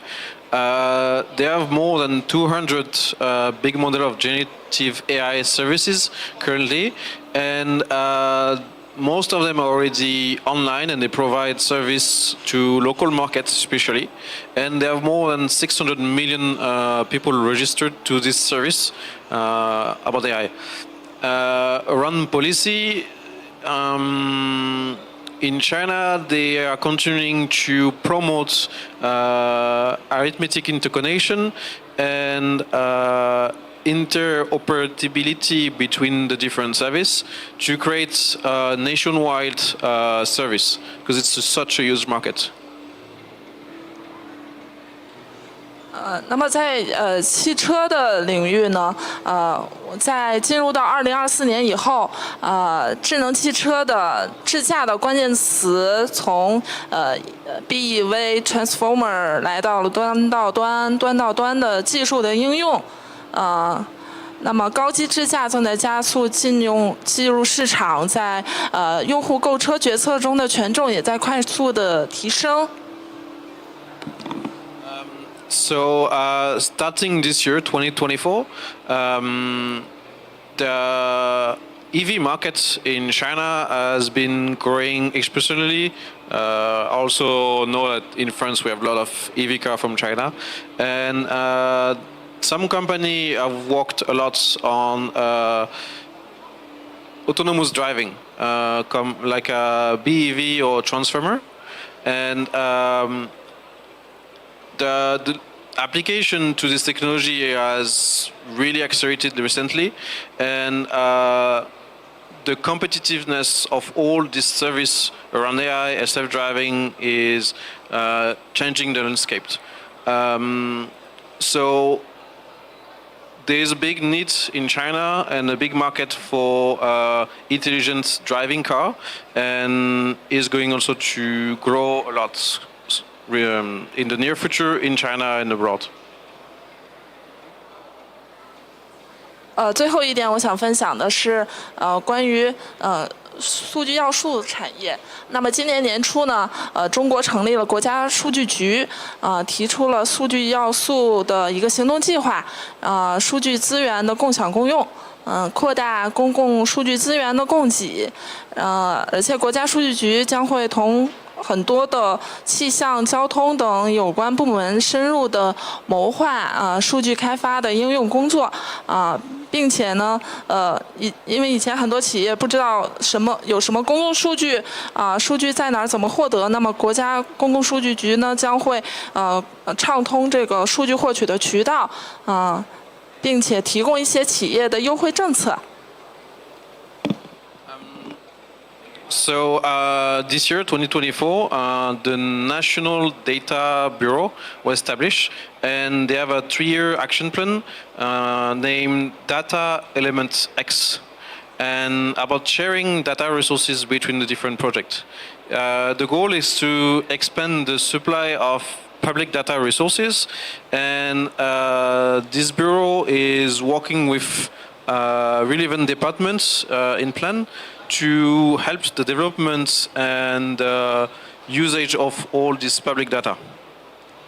And it will be applied to different fields like meteorology, transport, social security, natural resources, and many other like fields. They have a large amount of high quality public data, and it will be supplied to different projects that join this program. Can you expand a little bit on kind of some of the growth of this science and technology industry in China? 我提供给大家一些数据。近年来，中国公司的成长是十分迅速的。那在2024年，中国公司已经拥有了相关专利是61.8万件，增长速度是达到了19%。So in the recent year, Chinese companies have experienced a rapid growth in science and technology. And this year, 2024, the number of domestic patents in China totaled 618,000. So it's an increase of 19% year to year. 其中主要包括了数字信息、医疗、航空航天、创新材料和新能源这些领域，并且这些增长速度还在持续的扩大。So all these patents are from various fields, including digital information, medicine, healthcare, aerospace, innovative material, and new energy. And this trend is growing year after year. 那接下来我举几个简单的行业的例子，像包括自动驾驶的技术，在2023年，中国自动驾驶的市场规模已经达到了792亿元人民币，那增长是达到了32.44%，在传感器、算法和数据处理能力上，提升都十分迅速。So we're going to talk about some few examples. So as we talked about it before, autonomous driving technology is a big market. So in 2023, the size of the autonomous driving market in China was 79 billion yuan, and it was an increase of more than 30%. And they have seen very rapid improvement in sensor, algorithm, and data processing, as we talked about it before. 同时，5G 和AI 技术的应用也对自动驾驶提供了很大的帮助。Also, we are seeing the same thing in Korea, but the application of 5G and AI is helping a lot for autonomous driving. 目前包括一些自动驾驶的出租车，还有快递车，已经在中国一些大的城市应用了。And currently, in several China cities, they already have self-driving cab, just like Beijing, Shenzhen, Shanghai. Oh, they have in Beijing and Shanghai already self-driving cab. 还有许多款接近于2.3级自动驾驶水平的新能源汽车，也已经可以合法的上路使用了。And there is a lot of new energy vehicles, so I think EV and hydrogen, that are already close to level 3 of autonomous driving, and they will be soon ready to use for the public. 下一个，比如还有像新能源技术，那么2024年上半年呢，中国新能源汽车销售是494.4万辆，它增长了32%。There's also a lot of trends in the new energy battery technology. So in 2024, the sales of EV vehicle was over almost 5 billion units, so an increase of 30%. 包括汽车电池的续航里程也从最早的400到500公里，那么目前已经增长到了800公里以上。And thanks to this innovation, the current range of the battery increased from 400, 500 kilometers to more than 800 kilometers in one charge. 在这方面，未来中国还将围绕比如说电池的续航、安全性和充电速度来进一步研究。我认为在电池的研发、还有电池管理和回收方面，和其他国家拥有更多的合作机会。And in the future, China is going to improve the research around the range, the safety, the charging speeds, and on the cooperation possibility around the battery material research and development. Also on the battery management, recycling, and utilization. Yeah, that's all. You gonna translate that? That's all. That's all. Thank you so much. Last question. With the awards ceremony, very quickly, you met many companies. Just a very short reaction to the, we had the Global Media Awards yesterday, and we had the Fixed Innovation Awards on Tuesday. Do you have any reflections on those?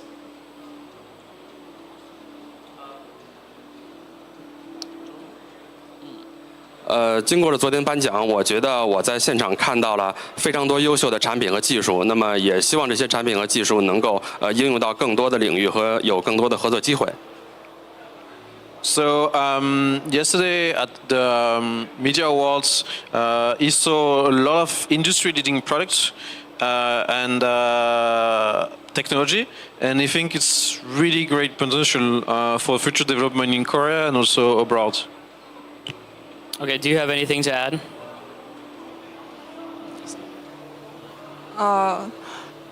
这2天的这个创新的评选，其实我看到了，其实很多的初创公司，其实他们可能规模并不大，但是他们有非常创新的这个技术，非常成熟的这种商业的落地的想法，而且他们也有的一些在他自己的这个竞争赛道里边，其实已经在韩国甚至是全球已经在领先的这个队伍里面，最让我印象非常深刻。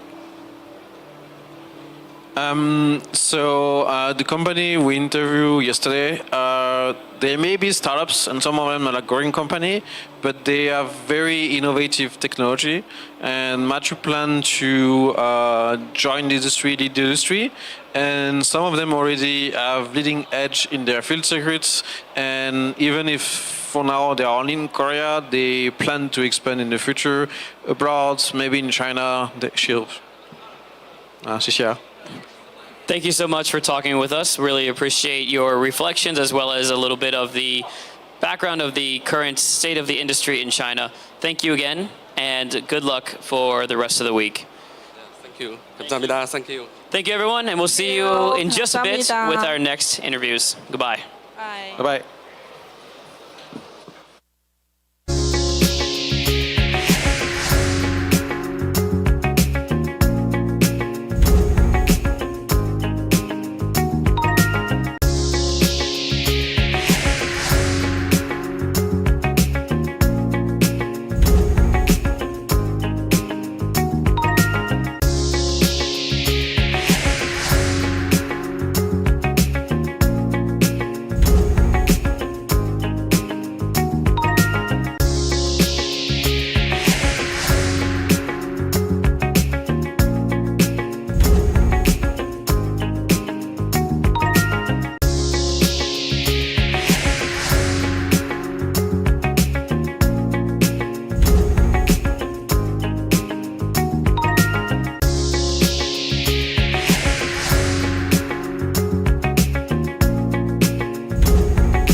is time for some more global media interviews coming up, which means we're going to learn not only about what we've seen here this week at Fix 2024, but also learn about the world, because that's what we're here to do, and that's what the media is supposed to do. We're supposed to educate everyone on not just what we see in front of us, but kind of how, analyze it and take a look at what's going on. And that's why we're doing a little bit of a panel discussion right now for these interviews. So we have Chung and Selva, who are coming here from Vietnam and Malaysia. So please, thank you for coming, and please introduce yourselves. Selva, why don't you start? Thank you, Alex. I'm from Business Today, Malaysia. Not very far from Korea, with just about 6 hours flight. So just a bit about Business Today. So we were established in year 2001, and like all traditional medias, we started off print, and so that didn't go well until 2019, when the pandemic took place. So we moved to digital, and on the hindsight, I mean, we've just grown tremendously on digital space, doing close to 1 million views in just a span of 3 years, Alex. So we still continue print, so print is still there, but a lot of things is on digital today. Hi everybody, I'm Hoàng Phương Trang from Vietnam Plus.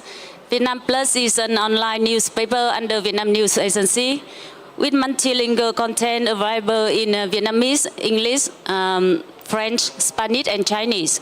We are also famous in press community in Vietnam because of our special contents such as rap news, news game, video graphic, interactive long-form story podcast. I am very honored to be here to join in Face 2022. Well, thank you for the introductions, but now let's dive into your countries. Well, to be honest, I don't know much about kind of the scene there when it comes to the technology scene specifically. So can you give us some background and educate us a little bit on that? Yeah, sure, Alex. So Malaysia's got a population of 34 million. And we do speak English a lot, so predominantly a lot of the schools do teach English, and so our content is predominantly in English as well. So Business Today covers from your regular business news, corporate scenes, right up to the economic data, GDP news, stock market. So it's quite broad in terms of what we cover. And we do have a segment that we do cover on technology as well. So this is how we keep our audiences informed on what's happening with the move towards digitalization, which is big in Malaysia today. So just to share with you, the Prime Minister just announced the 2025 budget recently, and it is one of the biggest budget in history, right? So the big allocation for budget is because the country is moving towards digitalization in a big way. So corporates, the ministries, there's a lot of investment is being put into driving this transition. So 2 areas are taking place in a big way. One is the digital transformation of the ministry, the government arm, and the machineries are going towards digitalization. And the other aspect is also on the energy transition. So Malaysia has adopted the Paris Accord on climate change. So we are going towards the 2030 net zero targets, so we are aiming for that. So the government is also pushing the public and the private to achieve these goals. So big investment is being put into solar energy and batteries. So these are big investment that is being poured into this transition at this moment. Well, it's fascinating. So just to sum it up, basically digitalization of the country as a whole, as well as a continuation towards the global climate goals. I'm wondering if that's similar to Vietnam, or what is Vietnam's current trends in their industry when it comes to the tech industry. Can you tell us about the tech industry just a little bit? Vietnam became a member of Foreign Investment Initiative in the field of manufacturing and technology. FDI investment in technology and information sector is growing at rate of 15.4 percent from 2022 to 2023, but the proportion is still small. In addition, cooperation with the world leader technology companies such as Samsung, Qualcomm, both has opened up opportunity to develop high quality human resource in Vietnam. Investment data center in Vietnam has increased steadily with the data market growing at 2019 and 2023 compound annual growth rate of 1.3%. The growth is driven by the demand of the big data solution, IoT and cloud computing solution from business in field of telecommunication, fintech, energy. According to the statistics, currently Vietnam has R&D center across the country of the large companies such as Samsung, Qualcomm, LG, Viettel, and FPT. Currently, in Vietnam, people are very interested in AI. However, the cost of research and development is still high, so we had to use foreign tools. We really hope that Korean businesses will invest in technology sector in Vietnam like Samsung is doing.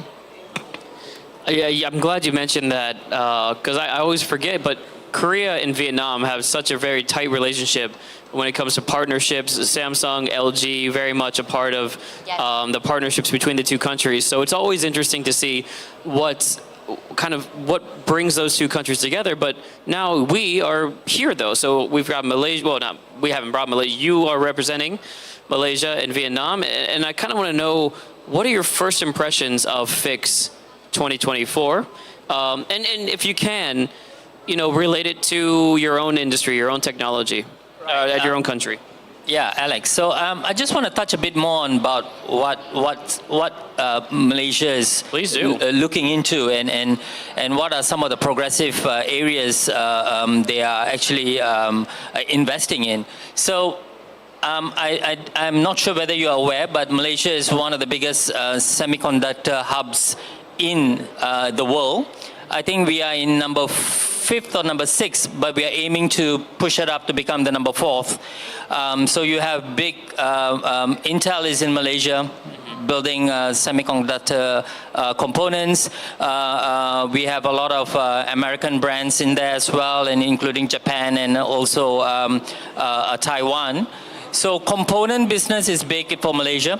And I think because of that, we also have a lot of data centers, I think just like Vietnam. So data center investment is massive. So recently there was a big investment of US 15 billion on data centers is being developed in Malaysia. So Microsoft is there, Google is there. They are all setting up data centers. So now the reason I'm telling you this is because you can see what will the ripple effect be when these data centers are being set up. So there will be demand for the supporting industry to what the data center players would need. So the growth is there. Malaysia is aiming to be the hub in ASEAN for data center, and of course semiconductor, we are already there. So because of this, the government is also wants to be seen as a leader when it comes to embracing technology. So AI is something they are really looking into. So the government wants to lead in this space and wants the private sector to look up to the government because of what they're doing. And that will probably be a whole country kind of a push towards adopting these things. So now coming to what I saw in FIX, it's really fascinating. Some of the technology that is being displayed here and showcased. I'm amazed from the big players like Hyundai and Samsung and SK right up to the small guys. The startups, I mean, the innovation, the thinking behind the innovation is so advanced So I think Malaysia and Korea can play an important collaborative role in maybe Korea can help Malaysia to raise its profile in the space of innovation and some of the products and technologies being displayed here today. Definitely.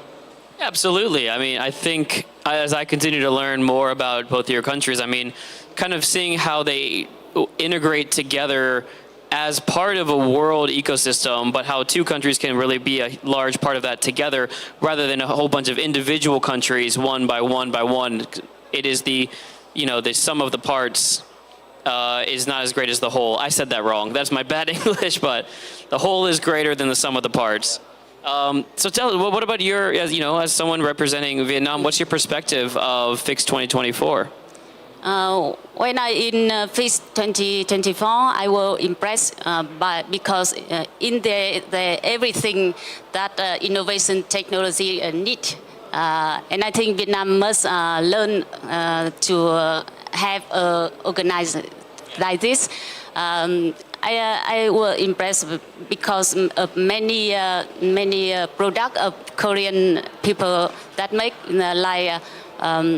Battery solution guarantee, yeah. Because nowadays in Vietnam, electric car is very increased, and I think yesterday I saw I met some Vietnamese people come here to find the supplier for battery, yeah. And I think this is a good occasion, yeah.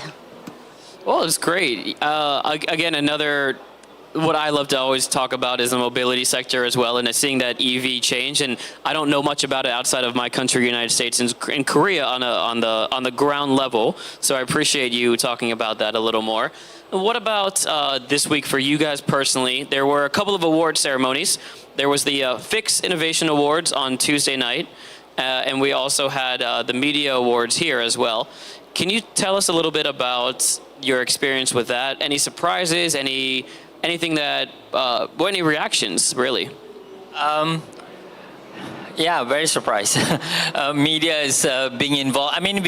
I mean, as media, we attend a lot of events. I mean, I've covered CES, IFA, and participated in other activities as well. But I think what's different with Fix is the special arrangement where we actually get to be involved in the event. So usually we come for events, we just cover the events and talk to some of the exhibitors, and that's a takeaway. I think it's different here because you've got the media involved a bit more deeper into what you guys are doing, which is great because we get a first-hand discussion with some of the participants as well. And I did my rounds. I visited all the 9 in my list of categories that I had to vote, and that made me get to know the exhibitors even more closer. Usually we just go talk to whoever we like, but this time we get to talk to somebody in the list. So it's out of our comfort zone, but it's nice to get to know a bit more about the Korean people, the exhibitors, what do they go through, the pain they go through. It's a bit more personal in terms of dealing with them. So that's why when I picked the awards, it was a challenge. Because if it was me, I would have given all 9 the awards. But we had to choose 3. So great stuff that is being showcased here, and I like the way it's being organized so far. Yeah. Great. Love to hear that. And you're right. I never thought about that. You don't just look at a booth. You have to go in there and learn about the company when you're judging them, and really get eye to eye with some of these people that are presenting their hard work, their hard research. So it is a different level of understanding we walk away with.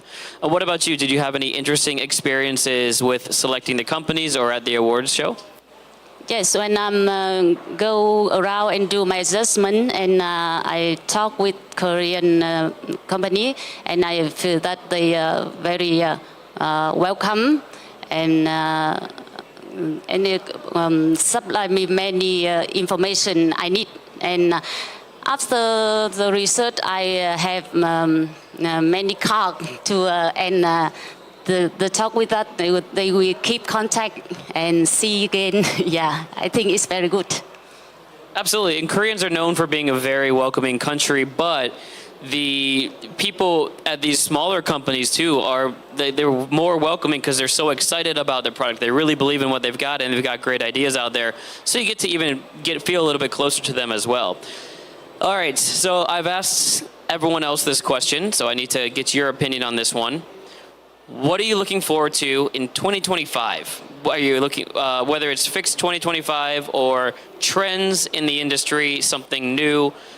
What is your prediction of the future, or what are you looking forward to in the future when it comes to, when it comes to robotics, AI, big data, what we've seen so far? I'm actually overwhelmed with what's happening here. So it's already impressive. Maybe I would like to try flying on one of those robo-taxis. That would be nice. So I think maybe for next year, I would like to see more demos, live demos, maybe areas we can actually test the cars and see, all the technology and touch and feel it. Experience it more, one-to-one. So that will be nice.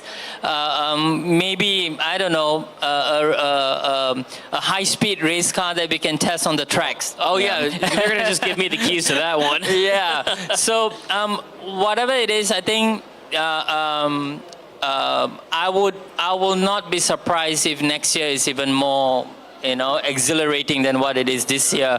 I think Daegu has done a good job. And I'm very sure this event will put Daegu on the map. That's for sure. In coming years, I think that's definitely is going to happen. Yeah, and you really hit it home with that statement. I mean, we always talk about the future and the trends, but a lot of those future technologies are here. They're already here. It's about government implementation. It's about companies needing to put their ideas together. But we do get to see the future here, and that's kind of one of the best parts about it. Any thoughts on the future of this industry or Fixed 2025? I wish will be here in Fixed 2025 again. That's important. To see the newest technology innovation. Yeah. Yeah, make sure they expand the media booth. We can bring our friends as well, and I think that'd be great to even see people from more countries represented, because again, it's an interconnected world, and with all the technologies that we've been able to see, it's just, there's no predicting what's going to happen in the next 5 to 10 years, and I'd love to get more people involved and make sure that we're part of that. Make sure us three are invited again as well, right? That'll be very important. For sure, for sure. Thank you so much for taking Thank the time you. out of your day. Thank I know you. you've got some articles to write and some more people to meet, but I really appreciate it. It's been wonderful, and thank you again for your time. Thank you. There you go. So we're going to wrap it up here. We'll see you in a bit. We have more interviews coming up with our global media influencers and personalities. See you soon.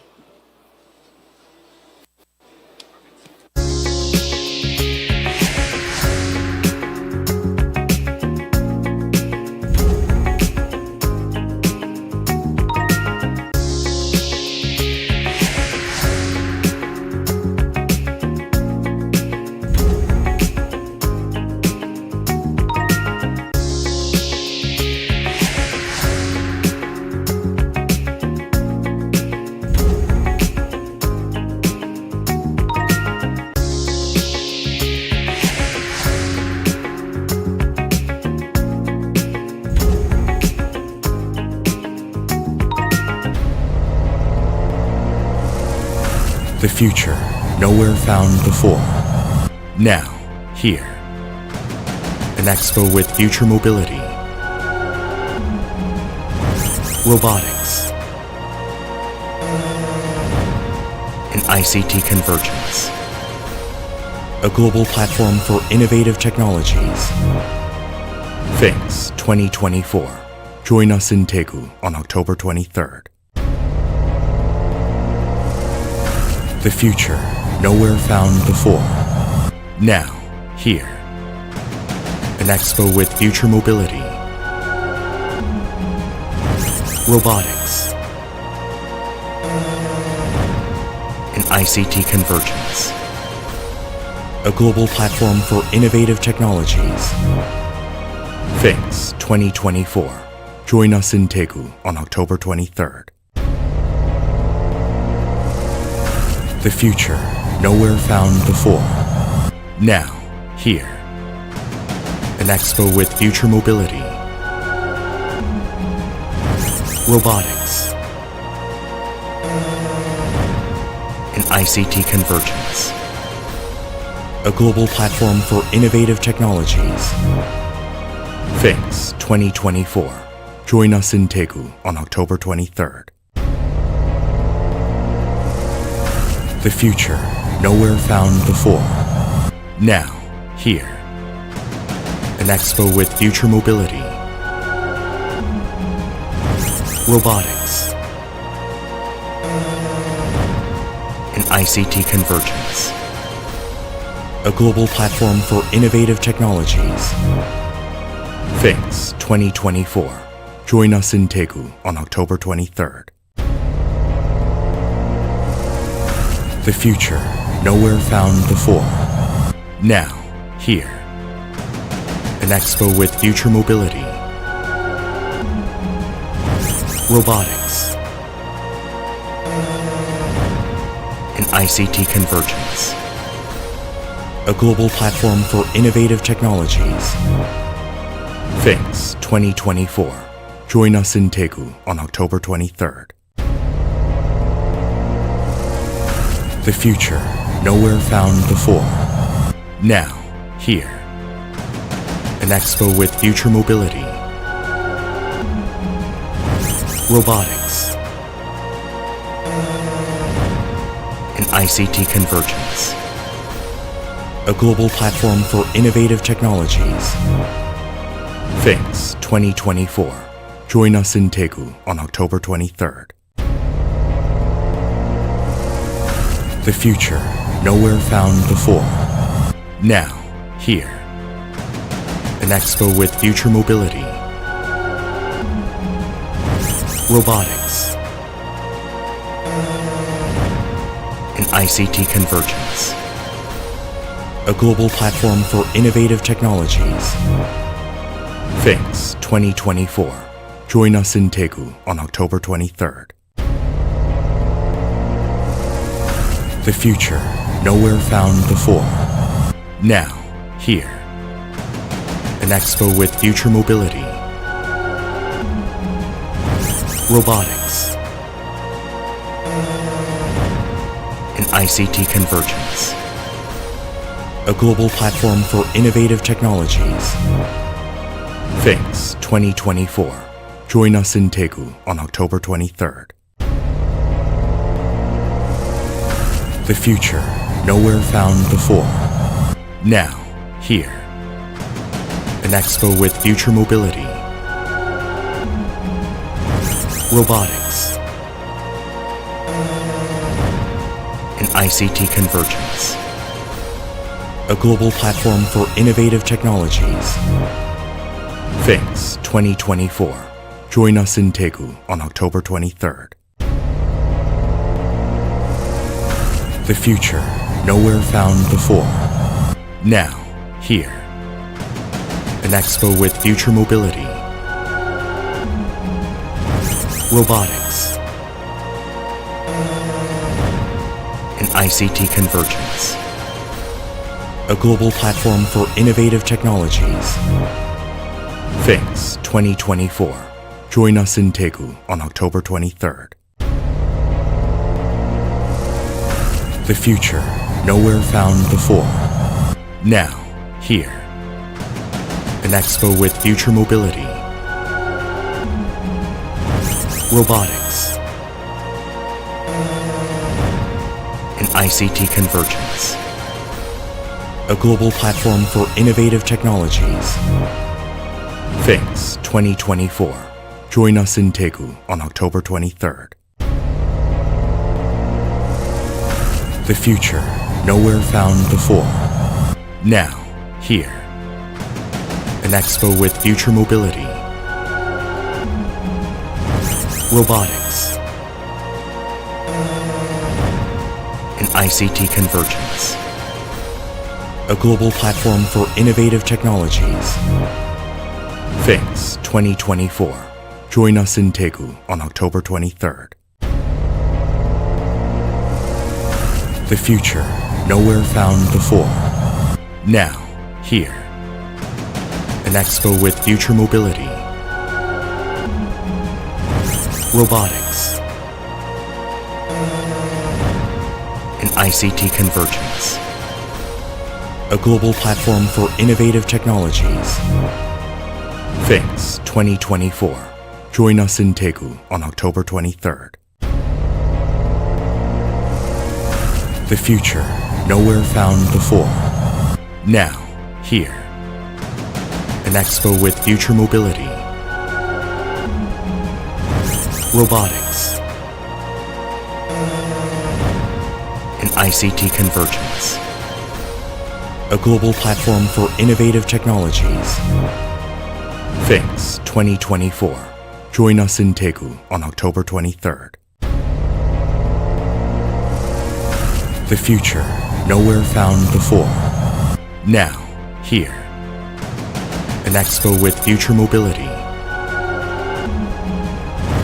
Robotics. And ICT convergence. A global platform for innovative technologies. FIX 2024. Join us in Daegu on October 23rd. The future, nowhere found before. Now, here. An expo with future mobility.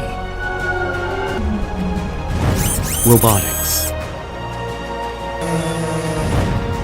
And ICT convergence. A global platform for innovative technologies. FIX 2024.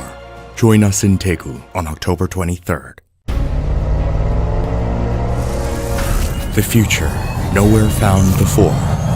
Now, here. An expo with future mobility. Robotics.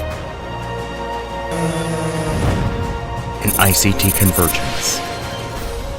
A global platform for innovative technologies. FIX 2024.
Ladies and gentlemen, welcome back. My name is Alex Sigrist here with AVING News, and we are going to continue to interview some of the most interesting global reporters that we have in here because while it's great to interview the companies, we get to interview people who have talked to many companies and been eye to eye with some of the most innovative creators and engineers out there here at FIX 2024 in Daegu. Let's go ahead and talk about that right now with Juan, who's here from Clipset. Thank you for joining us.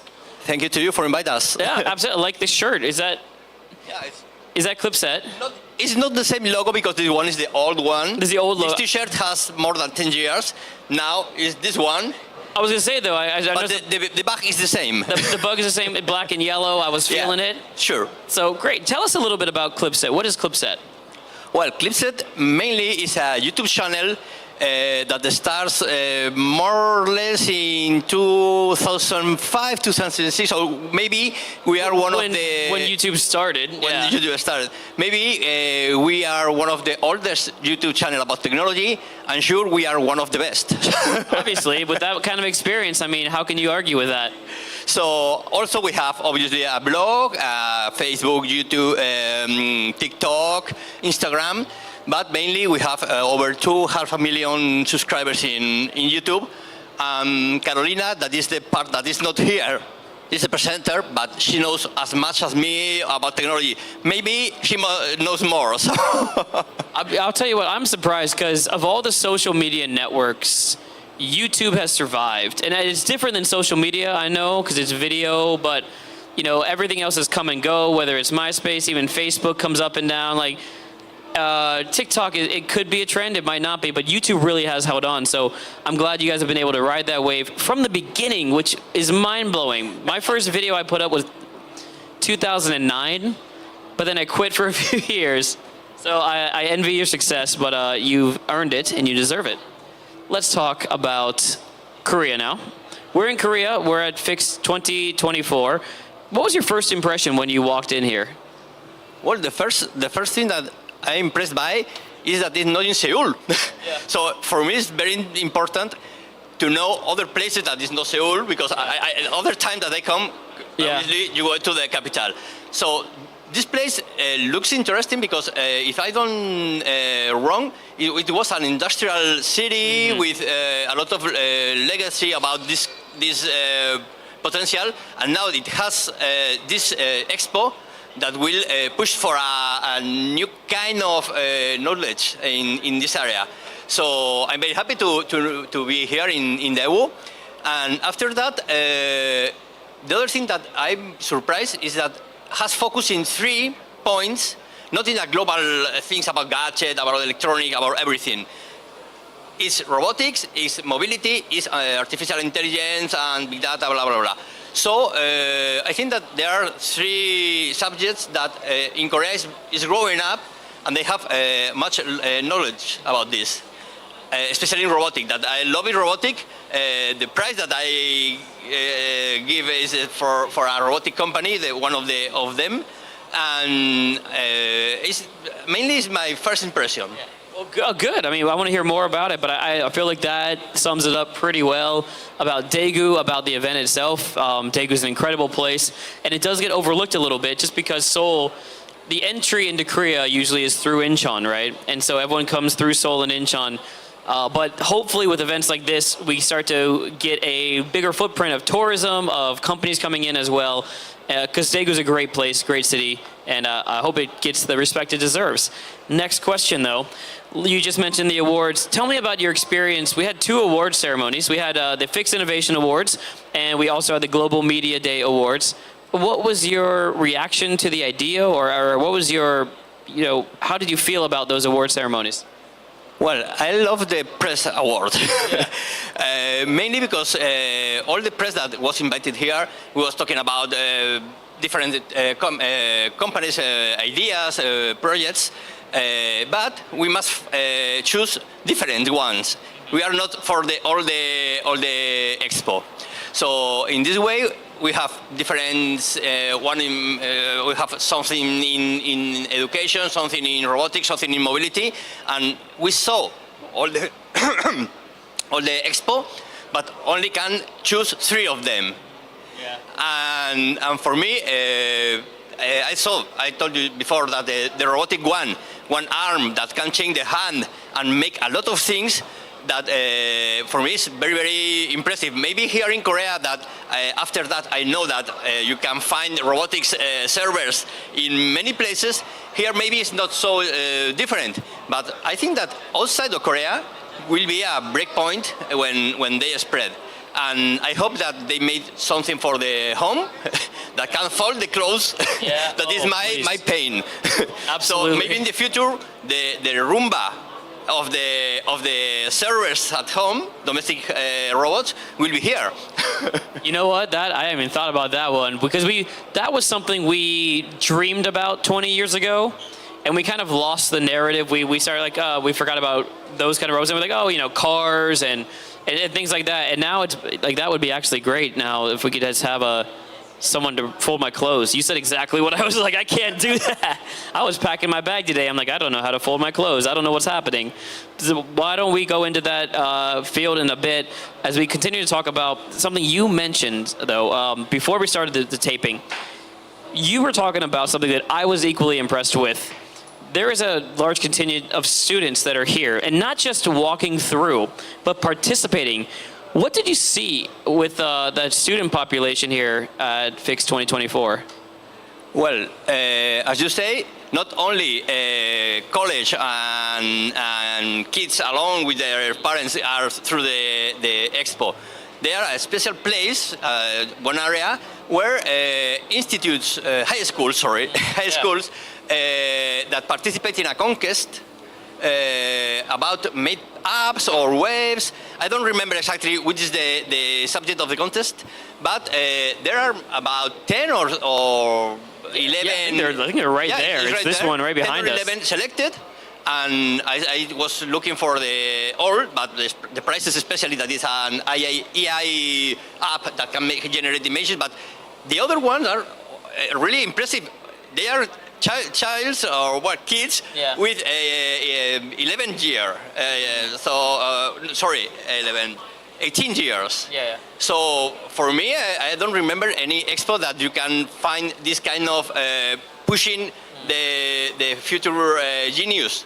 Always it's a commercial trade fair. You can get a lot of gadget girls and something like that, but never see this kind of support for the high schools, the kids, and one thing that is important for me is that there are also men and women. So one of the staff in one of the high school are only girls. That for me is logical, but it's not happens in everywhere. Mm-hmm. Yeah, I mean, that certainly, all the things that I saw over there was impressive. But it's like, I was thinking the same thing. When I was in high school, Yep. I didn't do any of this stuff. Like, I don't even remember my physics project. Yep. Probably a rocket, just up and down, you know? A volcano. Yeah. Absolutely. They are playing with the future in their hands, and maybe they don't know, but there are very interesting things. I mean, those are the kids that are either going to make their own companies or get snatched up by these other large companies around them right now, because that's kind of the talent level that they have. Yeah. It is amazing. All right, before I ask you my final question, I want to give you one chance. Was there anything else you wanted to talk about with FIX 2024, with Daegu? This is your chance to say whatever you want, and then I have one final question. Well, I like to say that I love the Korean barbecue. Oh my gosh, isn't that such a thing? I am very happy when they invite me, because I say, wow, 10 years ago that I haven't eat the real Korean barbecue. So thank you very much. I mean, I appreciate everything. I mean, that's one of the most interesting parts about Korean business. It's like you have meetings to get to know each other, and it's like, what do you want to do? Like, do you want to eat Korean barbecue? I'm like, yeah. I don't even care about the meeting anymore. Let's just get to know each other and have Korean barbecue, and then you get to work. Really, usually the next day, often. Okay. All right, final question, the future. You kind of mentioned the idea of robots in the future, how they might be able to help us at home. Is there any predictions you have for 2025, or things you would like to see next year at FIX 2025? What areas or industries are you most excited about? I think that maybe it will be risky, but some kind of domestic robot, because the robots that we see here are industrial or maybe commercial, B2B. But as I told you, Roomba is a robot, and at the first times it's like a crazy, one robot running for my home, why? It's unbelievable. But now everyone knows or has a Roomba or something similar. Yeah. So if I find the next year one first robotic arm or service room robot that can be used in at home, not only for fold clothes, maybe to pick up the things, maybe, I don't know.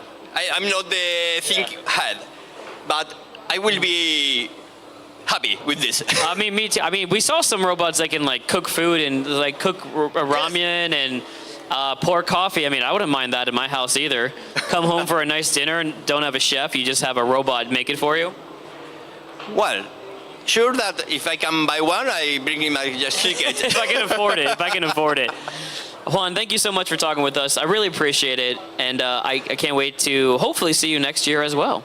Okay, I hope so. Thank you very much. Thank you. There you go. We have it. Another great international media personality coming in. An OG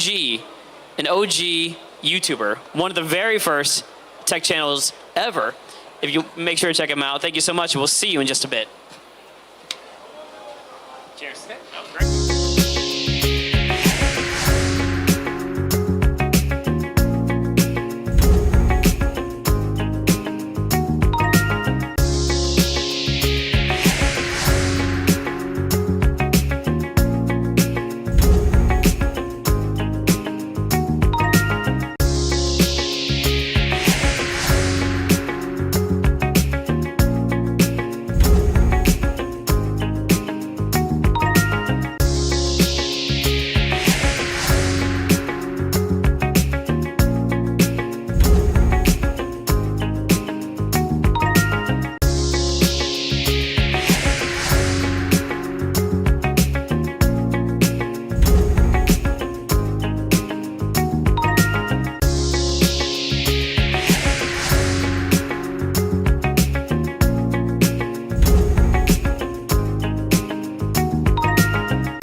got another interview coming from the great country of the United States of America. Why do I say that? Probably because I'm from there. That's part of it. But also because they are one of the leaders of aviation. The United States is a leader in many things, but aviation, the birthplace of aviation, when we can talk about the Wright brothers and Amelia Earhart and all these amazing aviators for ages and ages and ages, because I myself would love to be a pilot one day, and I thought one of the best ways to end this would be not only to talk about Fix 2024, Fix 2025 in the future, because they have a lot of mobility segments in here. Let's go specific and talk about something that's very interesting to me as well, which is the airspace industry. And we have Drone Life, Miriam, here to help us talk about her experience here as well as what she knows about the field. Thank you so much for joining. Thank you. Although I am shocked that you want to be a manned airplane pilot. A manned pilot? Like why be a manned pilot when I could be a drone? You know, at some point though, I might transition to a drone pilot. You know, at some point if they don't need me in the air. Absolutely. It is exciting. Let's get into it in just a second though. What is Drone Life quickly? Give us a little background. Sure. Drone Life, we have been following the commercial drone industry and AAM industries for the last 10 years. We are an online publication. We are an international publication at this point. We have about 2 million readers. We are English language. About half of that is based in the U.S. and half of it internationally. So, you know, we got started 10 years ago when drones commercially in the U.S. was not legal at the time, and we have just seen tremendous change over the last 10 years. Absolutely. I mean, I was just thinking about it with my friends, you know, the other day. It's like, remember when movies needed a helicopter to shoot a scene? Exactly. And you don't need that anymore. You don't need a whole crew up there. You just need an amazing drone. We're so used to the drone shot now over the cliff. It is something that has really taken off, and a lot of it has to do with, well, let's put it this way. You know a little more about it than I do. Talk about, let's just go into drones first. Talk about your experience in the United States and your understanding of the Korean market. You know, what is the differences? You know, what has allowed drones to flourish in one and not the other, or vice versa? Sure. Well, I think that Korea has a lot to offer the drone industry. In the United States, we of course have the busiest airspace in the world, so very complicated, and that has caused our regulators to be really hesitant in allowing commercial drone use at scale and AM. So that has moved slowly. We are getting there, but it's moved slowly. I think in Korea they have taken a very practical approach to that. When they see a problem that needs solving, they are willing to bring in the technology that's needed to solve the problem. Additionally, of course, Korea is worldwide recognized for precision manufacturing and engineering. So you make some of the best cars in the world. You make all kinds of things here in Korea. That manufacturing base is a serious advantage. And so that has really helped to drive, I think, a lot of the ecosystem here, and is why it's so valuable to the global ecosystem. Well, let's weave a little story then. You also, before we started, talked about kind of the idea how one industry can really propel another industry and vice versa, and that may be one of Korea's advantages as well. And part of what we're doing here at Fix is seeing all those industries converge. Can you expand on that a little bit? Yeah, I think one of the things that I found most interesting about the Fix 2024 show is that it's bringing multiple fields together in the same space to collaborate. And that makes so much sense, because what we see is an expansion of the drone industry as AI gets more powerful and enables more complex operations. You've got better obstacle avoidance now. You've got better target identification now. You can create digital twins and apply AI-powered analytics to those digital twins. That's making that drone application much more valuable to the end consumer. So bringing those ecosystems together makes so much sense, and it's really the way that it's driving all of the industries. Well, it's certainly, especially in the drone field, it's getting rid of a lot of pilot jobs, I understand. But the good thing about that is a lot of jobs that aren't safe necessarily. In the United States, there are pipeline pilots that fly too close to the ground, and if you have a drone, you actually take away some of that danger element as well. So in the drone industry, we call it the 3 Ds, dark, dirty, and dangerous. When you have a situation where you really don't want to put a human being in harm's way, whether that is rappelling up to the top of a telecom tower to look at what's up there or flying along a pipeline, you're much better off to put an uncrewed vehicle there.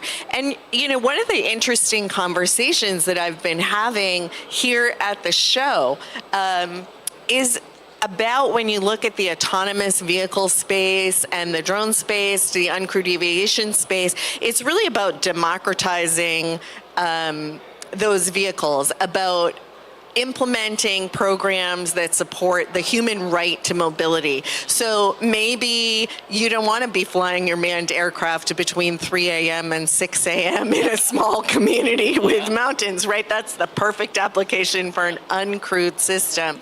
And I think that there is certainly tons of spaces where you really don't want a manned aircraft in the air. Yeah.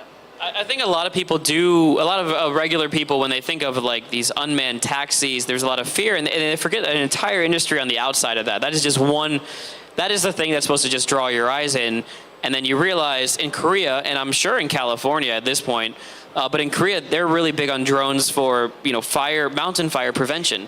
And that's got to be a big part of it too. Absolutely, and that is an international trend. We see drones for disaster response, drones for first responders, absolutely a critical tool.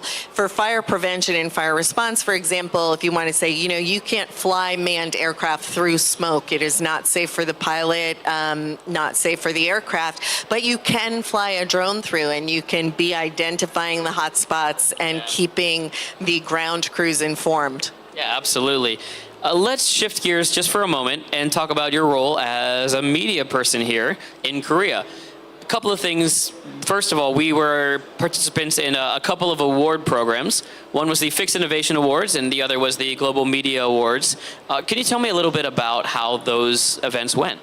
So both of those were really exciting and fun and made the show much more meaningful as a media person. You know, normally you're sort of walking around and doing your own interviews with people. That's always great, always fun. But to be a real participant in the game was really great, and to have the opportunity to see first the innovation awards. That is out of a lot of those companies were out of my field, so I found it absolutely fascinating to see those. And then with the media picks, to have the opportunity to kind of get in there and really try to understand what different startups are doing in the space and think about how those companies are going to be driving innovation. It was a really great experience to have the opportunity to meet people directly. Yeah, it definitely gives a little more, how do I say this? Personality to the companies. You have to meet them. You have to ask questions. You have to get eye to eye and to have these conversations. And like you said, pushes us out of our comfort zone, because our job is to be out of our comfort zone, but this was really, it was something different this time. Yes, and it was a really great experience. You realize sort of how hard it is to choose and to truly evaluate a company based on criteria. So definitely fun. I would keep it up if I were you. Well, I'm sure maybe next year, Fix 2025, we'll be doing the same thing. Hopefully, maybe with an expanded base. The only thing I would like to see next year really is obviously more companies, but would love to get more countries involved in this global media landscape as well, because I think I've learned a lot just from talking to the other people from different media segments. Right, and I think the goal of the show is to get more global companies here. However, there already are quite a few. So there are a lot of global companies, and there are a lot of Korean participants in global industry. So you know, for people who are really looking for that manufacturing expertise or that one piece of the puzzle that they're missing to put their idea together, it's a great place. I wouldn't be surprised. I know we had talked about this before, but you know, it's the first Fix 2024. They didn't have the normal amount of time to prepare for it. I wouldn't be surprised if a lot of international companies just sent people to look around first, and then next year are going to be considering putting booths in for themselves. I think so too. When I heard, I mean, it was sort of stunning that they put this together in 8 months, because this is a huge and sophisticated show. So that was absolutely stunning. That was that short of a time frame. And I know a lot of companies sort of require a couple years to put it in the budget, so to speak. No kidding. Absolutely. Very impressive amount of work done in that short time, and I'm glad that we got to be a part of it. Yes. Now let's talk about whatever you want now. This is your chance. What did I miss? What did you want to talk about? Is there something that surprised you about the show, about Daegu, or something about the field itself that you can enlighten us on? This is the open question. Sure. And we're going to go off at a 20-minute conversation right after this. No, I think one of the things that has really surprised me about coming to Korea and seeing how the show works in Korea is how much support the city of Daegu has lent to this exhibit and the exhibition. And that's, as you know, in the United States, things are much more commercialized, so it's a little bit of a different mindset. But to see that and see how Daegu is really all in, that they've included their educational institutions, they are building the new airport, which should be ready in 2030. That will expand international access directly to Daegu. I mean, it's not that hard to get here from Seoul, but I mean, I would actually love it. I would prefer that myself. Yes, but that new airport will also serve as a hub for UAM and unmanned systems, right? So it's kind of tying in all of these different fields of innovation to make Daegu a tech center. So it is fascinating. I got to study in Korea and do a little bit of learning about the country and all of it. And I really think, based on even what you just said, we are seeing a seismic shift, an incredible shift in how Korea is going to look in 20 years. Because having been originally Seoul-centric and, most industries in Seoul, you start to see, like you said, the fruits of the government's labor saying, no, we want to have a more balanced approach. And now you've got not just Busan, but Incheon and Daegu and Daejeon and all these other incredible cities that are really building up what their strengths are. And so hopefully with the airport and the drone presence in the airport as well. Yep. And the UAM, I can't emphasize that enough, because it's so stunning to me how much support there is for the unmanned, industry, the people drones, transportation drones here in this country, where they have the simulators available so that the communities can kind of see what those are going to look like, see how that's going to work, and get ready for that next step in transportation. Yeah, that's certainly going to make being here at not just the conference, but in Korea, really interesting over the next 5 to 10 years. And I hope that both you and I are able to kind of see that change, be a part of the history as we watch it unfold. You know the meme, right? Korea really is living in 2050. As an American, man, I feel that. I'll tell you every time I go back. Miriam, thank you so much for talking with us. I really appreciate it. Drone Life, everyone. Find out more information about commercial drone industry and, of course, what they've learned at the show as well. Thank you for having me. Thank you. And that'll wrap it up. We're going to come back in just a bit, but thank you for joining us for another amazing interview with Drone Life, as we got to see a little bit about not just the drone industry, but what they have learned about Fix 2024. I'm Alex Sigger, Saving News, and I'll see you in just a bit.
everyone, and we are here at FIX 2024 in Daegu, checking out some of the different companies, technologies, and ideas that are out here that are transforming the world and going to change the way that we move, eat, sleep, talk, drink, dance. I don't even know. In fact, I got something in front of me that I've got to learn about right now. I need to figure out what it's used for and what kind of technologies are hidden beneath this robot that we have right now. So we're going to talk to someone from Fraunhofer. It's Leon. Thank you for joining us. Thank you very much for having me. Can you introduce Fraunhofer to us, please? Yes, sure. The Fraunhofer Gesellschaft is the biggest association of applied sciences in Europe. And we develop in all different fields. We have about 73 different institutes in Germany and a few offices over the world, one in Seoul, for example, and in Dortmund, where I come from. So the IML is focusing on material flow and logistics. And what brings you to FIX 2024 this year? Well, I think it's the EvoBot mainly. It caught a lot of attention online, on YouTube mainly, and so we were invited by the GRC, the Global Robotics Cluster, and we are very happy to be here and present it to you and to Korea. Well, perfect. All right, I'm going to go ahead and press play on this video over here, but we're going to keep talking about it and let our editing team do their magic. But, okay, what is the EvoBot? EvoBot, right? Yeah. What is EvoBot? What does it do? So EvoBot is a autonomous vehicle, or it will be a fully autonomous vehicle to grab, place, hand over, and manipulate different sorts of crates, boxes, maybe suitcases within the logistics context. Ah, okay. So I was seeing it right now on the video. I didn't understand how it worked, and now I completely get it. And how is it balancing? I don't understand this at all. Yeah, right. Don't give me all your secrets of technology. But so basically, everything is being picked up on this side, right? Yeah, right. And it's able to stand on two wheels. Yes. It will be operated on two wheels all the time, so it's just a resting position. Oh, pretty it's much. resting, okay. Yeah, it can go four-wheeled, but the point is that it's two-wheeled, so it's a lot more flexible. You are independent of surfaces with inflated wheels, so you can go indoors and outdoors. And yeah, you can grab packages from the ground and hand them over to up to 1.60 m with the current setup, whereas this setup is modular, so you can build it bigger and smaller to serve other use cases as well. Well, let's talk about some of those use cases. Are we talking about like logistics companies? We're talking about airport baggage. Where do you see this EvoBot being used? Us as a research institute, we see it in many different use cases. That's what you can see on our YouTube channel, and everything about the EvoBot. We showcase a lot of different use cases. But in the end, it will be an industrial partner, maybe from Korea, maybe from somewhere else in the world, which will bring it to production, which will industrialize it fully. And because we as a publicly funded institute will not be able to do so, unfortunately. And then it will be on the use case they're applying it for and they're building it for, pretty much. So it's flexible in that sense that whatever they would need it for, it is. Okay, I got to ask a question. It's probably a really stupid question, so I'm very sorry. What do the tennis balls do? Are they protecting it from running into stuff? Is that? Yeah, well, since it's a prototype, we had to have a little bit security once it tips over, because we spent quite a bit of money for the housing. So it's a temporary thing. So it's kind of the airbag of the robot, and but since people recognize them on YouTube and everywhere, and they come up and ask us, we could just kept them on because they look a bit like that's actually a special good idea, to it. Yeah. That's really cool. So talk about yourself. When did you get involved? And what exactly do you do? Are you in marketing? Are you in the engineering side again? What do you do? I'm deputy head of department of the Department for IoT and Embedded Systems at our institute. And we have a focus on electrical components, developing them, and brought that into the robotic. So we have Linux-driven robots. This is one of them. The Load Runner, for example, is another one, also on YouTube. And so we wanted to build robots which are a lot more simple in structure and for the certain use case, and bring it away from PLC-driven robots. So being a smaller space, cheaper in production, longer lifetime in terms of battery runtime and so on. And that's what we are doing. Great. Well, let's shift focus a little bit. What has been some of the reaction? That we're at FIX 2024, what is some of the reaction of the people here, maybe that are seeing it for the first time? Oh, that's cute.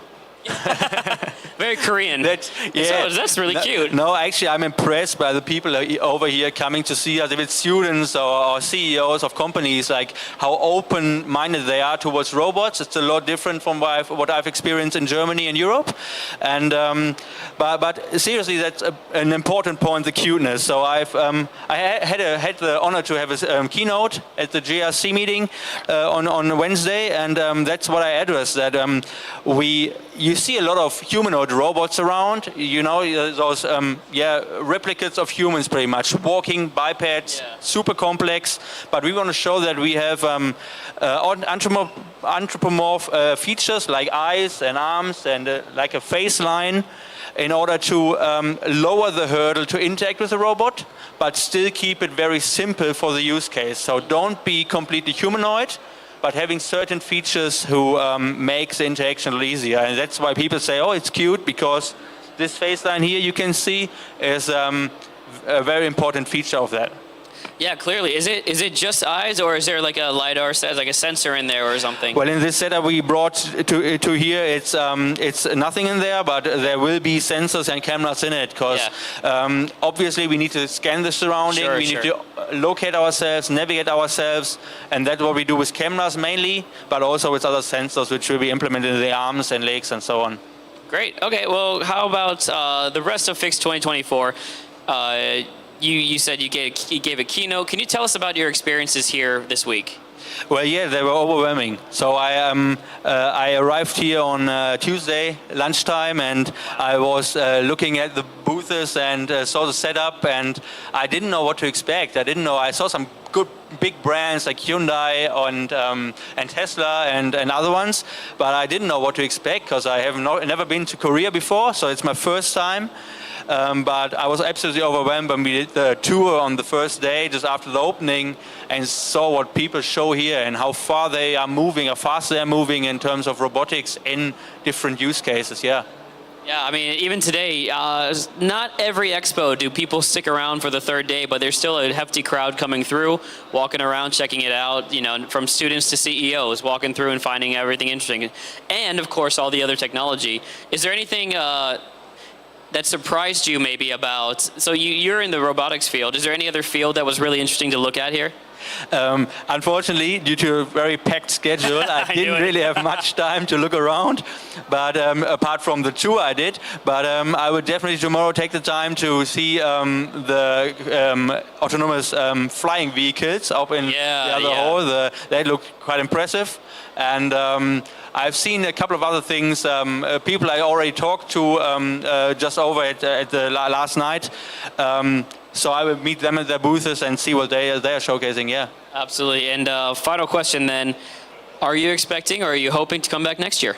Definitely, yeah. I hope to I definitely take a lot of information and context from here and super nice impressions. And I hope to maybe figure out some cooperations between here, Korea, and Daegu maybe as well, and Germany. I know there's a lot been going on from the governmental side, so we might be able to hop onto that and get some good, interesting cooperations. All right, well, thank you so much for showing us the EvoBot. It's been like seeing the video and kind of understanding how it works now has been fascinating. And so I might have to actually keep an eye on this product to see where, hopefully, maybe it gets picked up in Korea with a collaborative effort. Would love to see it in production and maybe, I don't know, at an airport, taking my bags somewhere one day. Just personally, I'm tired of carrying my own bags everywhere. But I would really appreciate it if we got to talk to you next year as well. I'd love to see it too. Thank you very much for having me. It was a pleasure to be here. Yeah, so there you go. Check it out. It's the EvoBot from Fraunhofer. So if you want to check them out and see a little more information, it's really cool technology. They've got viral videos online of their product. It's worth looking at. I'm Alex Siggers with AVING News. Leon, thank you so much for talking with us. Thank you. Appreciate it.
everyone. Alex Siggers here with AVING News. And what I love about things like Fix 2024, we're learning about future technologies, but what I'm really learning about is how companies, like the ecosystem of companies working together, and how one company, their technology is helping drive another company's product or expansion into another field.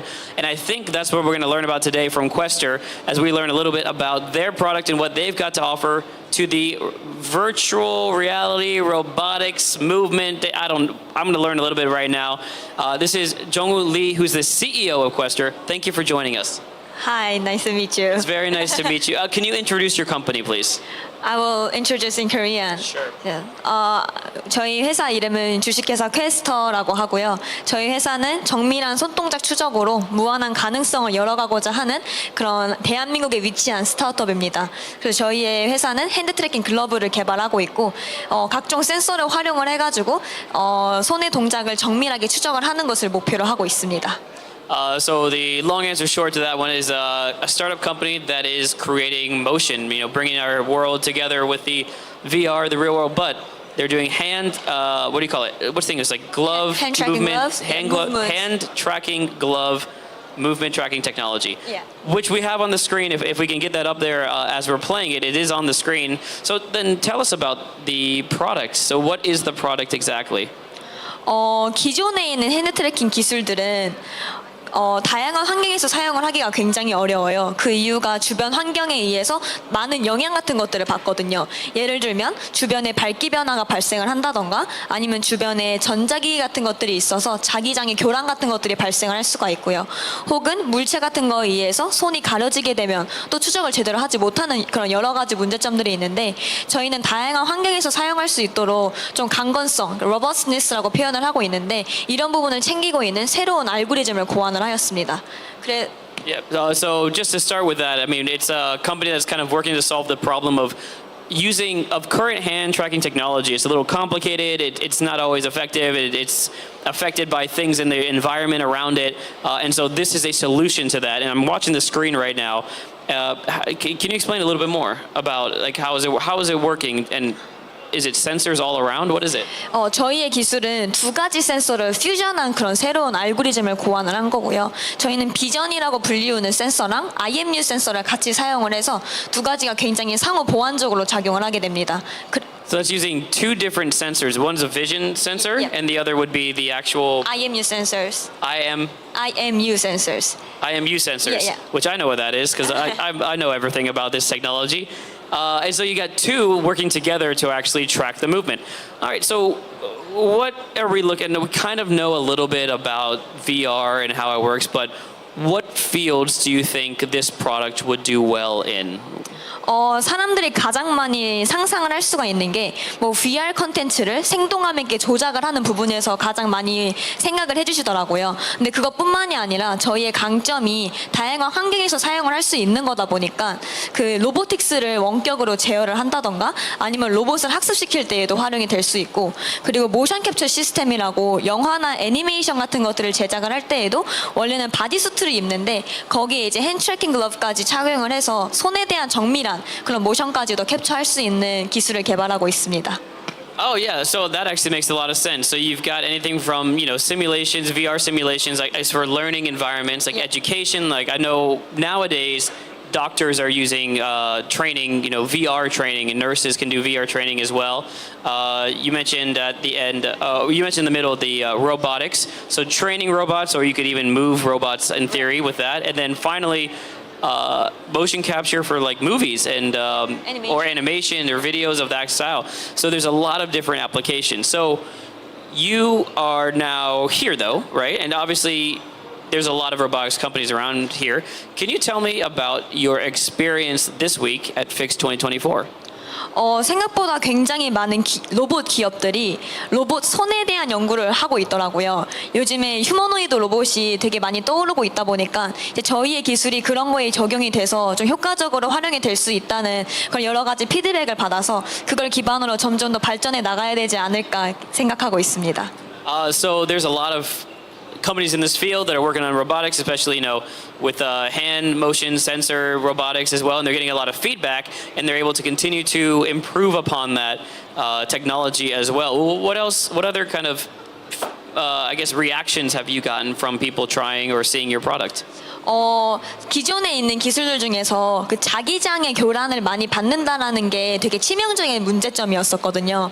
왜냐하면 뭐 로봇을 학습시킨다라던가 아니면 일반적인 필드에서 활용을 하게 되면 사실 지금 제 앞에도 여러 가지 전자기기들이 있는데 이런 것들이랑도 되게 계속해서 신호 교란 같은 것들이 발생을 하게 돼요. 근데 저희의 기술은 두 가지 센서를 융합을 했다 보니까 이런 자기장 교란에서부터 자유로울 수 있어서 생각보다 오늘 이 자리에서 되게 많은 기업들을 만나보면서 그 자기장 교란으로부터 자유롭다는 특성을 되게 긍정적으로 봐주시더라고요. 그래서 그 부분에 있어서 되게 기분 좋게 마무리할 수가 있었습니다. So they're getting a lot of good reactions when it comes to the technology we talked about earlier, which is the double sensors, right? So the vision as well as the movement, the IMU? Yeah, it's right. IMU, I'm learning. But it's like a redundancy thing as well, because there's a lot of signals coming in from all these electronics around, and to have two different items, allows for a little more consistency of the product and efficiency as well. And they've gotten a lot of good responses from that. So what about the product? So you mentioned before we started talking, before this interview, that it is almost ready. What's the stage right now? What stage are you at? 지금 저희가 프로토타입을 개발을 하고 있어서 아마 데모 버전이 올해 말에서 내년 초쯤에 나오는 것을 목표로 하고 있습니다. 그래서 그때 데모 버전이 나오면 한 내년 중순 5월에서 6월 정도가 되겠죠. 그때쯤에 실제 정식으로 출시를 하는 것을 목표로 하고 있습니다. So we're expecting the prototype to be ready to go maybe at the end of this year, if not the early part of the very early part of next year. And if that all goes to plan, then that means by May or June of next year, we could expect to see it actually fully ready to go for everyone out there. And certainly there's a lot of people here, there's a lot of different companies here that would be interested in seeing how this technology can be used to train their robots or to be used in the field as well. And of course, we didn't talk about it, but gaming is pretty cool too. Eventually, as the games develop more, maybe one day we'll see those two going together as well. And finally, is there anything else you'd like to say? 마지막으로 한 말씀 있으시면, is there something else you'd like to say to us about that we've missed or we weren't able to talk about? Because there's so many things I am seeing on the screen right now. 일단 저희의 기술이 굉장히 많은 산업 분야에서 활용이 될 수 있는 원천 기술로서 활용이 가능해요. 그래서 저희의 기술이 이제 정말 세상에 보여지게 되면 많은 관심을 가져주셨으면 좋겠습니다.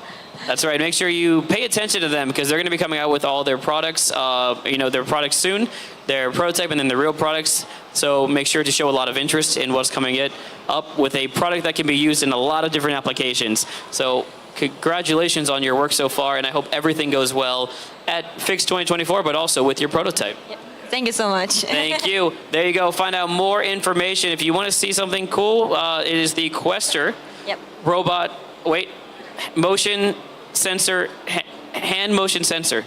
Hand tracking glove or motion gesture? I'm learning. Hand tracking glove, motion gesture. I'm very learning. IMU plus vision. Yes, that's right. I've got it. Alex Siggers from AVING News, and we'll see you in just a bit. Thank you so much. Thank you.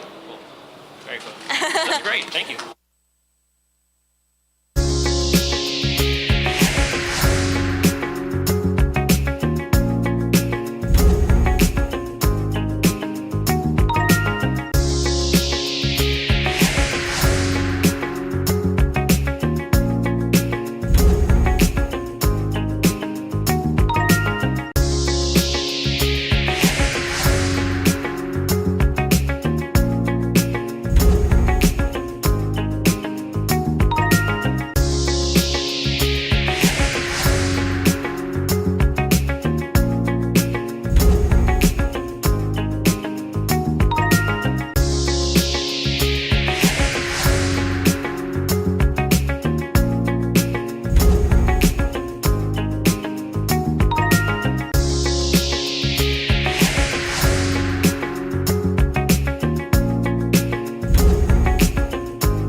And we're here with a special guest for FIX 2024, or should I say DEFA 2024, the Daegu International Future Auto Expo. We've got to talk to a lot of companies, we got to talk to the media, we've got to talk to government organizations, but now we're going to talk to one of the project managers for DEFA. This is Seo Jung-hyun. Thank you for joining us. 네, 안녕하세요. 예, 이번에 디파를 맡고 있는 엑스코의 서정현이라고 합니다. 예, 반갑습니다. Well, why don't we start with a simple introduction? What is DEFA? 디파는 2017년에 처음으로 이제 개최를 했는데 그 당시에 이제 미래 자동차로 이제 전환하는 이 시점에서 지역에 있는 자동차 기업들을 어떻게 하면 지금 미래차에 적용을 시키고 그리고 앞으로 이제 방향을 어떻게 제시할 것인지부터 시작해서 B2B 전시회로 시작을 했고요. 현재는 국내 최대 규모의 이제 모빌리티 전시회로 지금 개최하고 있습니다. So it started off as a B2B expo in Seoul, or originally, 원래는 어디서 대구에서 시작한 yeah. So it started off in Daegu. It was a B2B expo, but now it's kind of expanded to one of the largest mobility shows in Korea. So we are here for learning about mobility, but the fun part about it now is it's kind of expanded. It's not just mobility, it's DEFA and FIX, right? So we have DEFA and FIX now. So FIX just began. Can you tell me the difference this year from last year? You know, what are the changes that happened because we are now under FIX umbrella? 일단 가장 큰 이제 달라진 점은 기존에는 이제 모빌리티 관련 분야만 볼 수 있었다면 현재 이제 함께 개최하는 ICT, ABB 쪽 분야와 그리고 로봇 분야가 함께 하다 보니 다양한 비즈니스 영역을 이제 네트워크 할 수 있게 되었고요. 그래서 지금 저희 전시에 참여하는 기업들도 보면 기술적인 부분들이 조금 더 강화된 형태로 전시를 하고 있습니다. Yeah. So certainly, when it comes to the idea of just bringing these, you know, ABB or so robots and mobility, all three together, it allows for a lot more networking, a lot more connections between these companies, and allows for the strengthening of the technologies that we're starting to see. 그리고 규모 완전 it became a lot bigger too, right? The size is much bigger than before. 예, 이전에는 저희가 이제 한 200개사 조금 넘게 이제 참가를 했다면 지금은 ABB와 이제 로봇을 합치면 이제 460여 개 정도가 함께 하고 있고 그러다 보니 지금 현재 산업이 많이 허물어졌잖아요, 경계가. 그러다 보니까 모빌리티 기업과 그리고 ABB 기업 그리고 로봇 기업이 별도의 분야가 없어요. 그래서 한 분야로 봤을 때 그러면 그 규모가 한 2배 이상 커졌다고 할 수 있습니다. So if you think about it as not just three separate areas, but one larger area, you're really more than doubling from just over 200 to around 460 companies. Now, if you include all those three areas, and I think that's an exciting part of it as well, because it's not just robotics, because they're all related. It's not just AI. It's not just mobility. It's all in one, and so that is a huge difference. What about the reactions from the people, from the companies, from the buyers? Now that you know we've expanded a little bit too, like how did this year's go? So DEFA and FIX. What are the reactions to both of those? 지금 현재 디파 기업들 참가했던 기업들도 올해는 기업들의 그런 참가하는 질적인 수준이나 기술들이 조금 많이 강화된 것 같다라는 그 리액션이 많고요. 그 이유가 저희도 이제 이번 픽스를 준비하면서 단순한 자동차 부분이 아니라 그들의 기술 전시를 많이 이끌어내려고 저희도 노력을 했고 그에 따라서 뭐 국내에서 볼 수 없었던 뭐 해외 전시회에서만 볼 수 있었던 기술들을 전시 품목들을 많이 유치하고 볼 수 있는 전시회로 바꿨습니다. Yeah, so certainly one of the things that we're noticing is, of course, the expansion of not just the mobility, but also the technologies involved in it, and making it a little stronger in that regard, and that's kind of strengthening the DEFA. Okay, and so that's one of it. So you got people, you've got the buyers, you've got and the buyers too, because now you've got buyers that can do all three categories, correct? 예, 맞습니다. 바이어에 대한 만족도도 기업들이 굉장히 높았는데 그 이유가 이전에는 바이어 숫자가 한 7, 80개 정도 개사를 초창해서 이제 진행했다면 올해는 다른 분야까지 모두 포함했지만 200개사입니다. 근데 그들이 각각의 그 전시회만 보는 게 아니라 통합해서 ABB 바이어지만 저희 모빌리티로 오셔가지고 모빌리티 기업과도 볼 수 있고, 그리고 전시회의 강점이 온라인이 아니라 오프라인이다 보니까 우연하게 만남으로 인해서 그들의 비즈니스를 확장할 수 있기 때문에 그런 강점도 있어서 올해는 바이어 분들에 대한 만족도도 굉장히 높았습니다. Yeah, so there's certainly a lot of satisfaction around the buyers. You're talking about originally maybe you'd have 70 to 80 buyers, but now you've got over 200, and it's people who might have come from the ABB field, but they're now looking at the mobility field as well, and so that certainly does strengthen not only. It's not better just for the buyers, but also the companies and the people producing these technologies as well. Yes. So 그리고 바이어들도 이제 그 전시회 하나만 보고 오다가 이제 세 개의 전시 한 번에 볼 수 있으니까 자기들도 이제 참가 업체뿐만 아니라 바이어들의 만족도도 굉장히 높아지게 되었죠. 예. 네. 역으로 이제 참가 기업도 바이어의 수나 질적에 대해서도 만족을 했는데 바이어 입장에서도 전시회 하나만 보고 오다가 이제 Yes. 다른 전시회도. So and again, just because it's able to see all of it in one big expo, it's kind of an advantage for the buyers as well, not just the sellers, but also the buyers. Okay, great. Let's talk about some of the success stories, maybe the conferences, or can you give me any good results? Something about defa or fix, but let's talk about defa maybe. What are some of the good results that we've seen this year? 가장 큰 이제 저희 디파의 이제 볼거리라고 할 수 있는 뭐 현대자동차 스페이스 모빌리티라든지 그리고 뭐 현대 모비스의 모비온 같은 거는 사실 국내에선 볼 수 없고 해외에 있는 뭐 CES에 이제 출품됐던 전시품을 저희가 이제 유치해서 이제 볼 수 있었고요.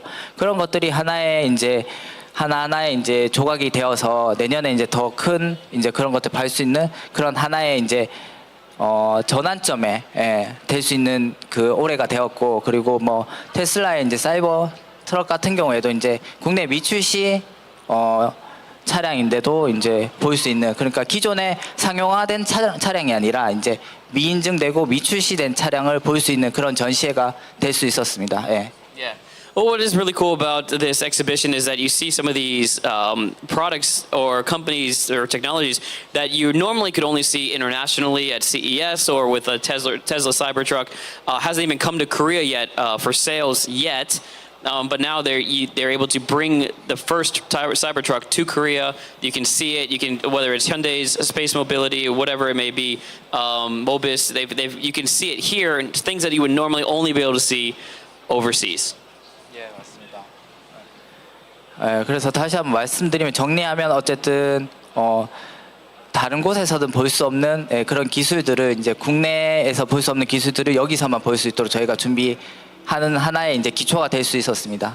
Yeah, so things that you could normally not see domestically here in Korea brought into one place, and now you're able to really experience those things that you'd have to originally maybe go abroad for. And something else you did mention earlier that I did forget to mention, one of the advantages is this is an offline exhibit, and so you're able to look around and see all these different companies and all the different technologies. Even if you're coming for mobility, you might see it in ABB and other categories as well. So certainly it's been a very successful fix. It's been a successful defa. But what about the future? What is the future we're looking at here for defa? What do you expect maybe next year? 이제는 이제 디파가 이제 국내 기업 아니라 해외 기업의 이제 비율도 이제 늘려나가면서 해외 기업의 유치에 조금 더 집중을 할 거고요.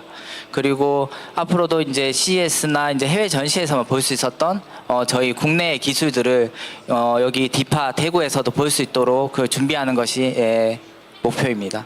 Yeah, and so they've got goals, basically two main goals if you split it up. One is the ability to bring some of those technologies that normally you would see only at, you might see at international exhibitions first and have them displayed here, these domestic technologies, and put them out here in one place.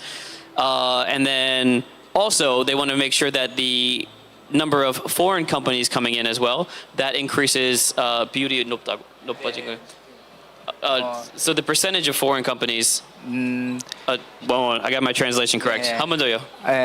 현재 뭐 해외 기업 비율이 한 20% 정도 되는데 이제 앞으로 이제 그 비율을 조금 더 높여서 국제 So to make that from 20% right now of the foreign companies and kind of increase that number as well. Maybe 40%. Oh, move it to Yeah. 40%. Okay, yeah. I mean, yeah, let's make that a goal. Absolutely. Would love to see. I think that'll help a lot with, because when you have more foreign companies too, those companies walk around and they meet other companies and they're able to network and talk to Korean companies and really expand the possibilities of networking and partnerships here in Korea. 저의 목표고 디파가 향해야 할 방향이니까요. 예. Yeah. So that's their goal and in the direction that they're heading right now. Thank you so much. 마지막으로 한 말씀 해주시면 뭘까요? 예, 지금 사실 디파나 픽스나 많은 사람들이 준비하고 있는데 한번 또 오셔가지고 보시고 즐겨 주셨으면 좋겠습니다. 예, 감사합니다. Thank you so much. Yeah, it'd be great if now all the hard work they put in, if you can come and experience it for yourself. If not this year, then at least next year, we hope to see you here for DEFA NFIX 2024. Thank you so much for joining us. I really appreciate it. It's been a wonderful exhibition. Yeah, really appreciate it. Thank you.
Hello, everyone. I know you're not here for me. You're here for the prizes. So thank you so much for joining us. I'm going on stage? No, I'm okay here. What do you think? Well, first we got to show off the awards. All right, so first up, we need to show you what's happening. We have an award ceremony for people who gave us your cards. So thank you so much. We have 3 prizes. We have Shitik, which is, or Sitik in English. It's the walking stick. It can be a chair. You can lean on it as well. We have the Mokibo keyboard, which is like a Bluetooth keyboard for your phone, for your tablet, whatever it may be. And of course, we have, no. These are, how much? Give me money. The Galaxy Buds 3. So for those of you who are interested, I'm sure this is the main prize, right? All right. Round of applause. Everyone give a good 박수 부탁드립니다. Let's go. Thank you, AVING, who's helping us do this. So AVING is taking care of all these prizes. Now we've got all of your cards here. This is very, very important, right? We're going to start off with the Sitik first. So let's see who the first winner is of this award thing. So it's only name cards. I'll close my eyes. I don't know what's in here. Ready? The first winner, it's a white card. It is Kim. Let me get the Korean name. Kim Jong-hun. 축하드립니다. 이걸로. 소감 좀 부탁드립니다.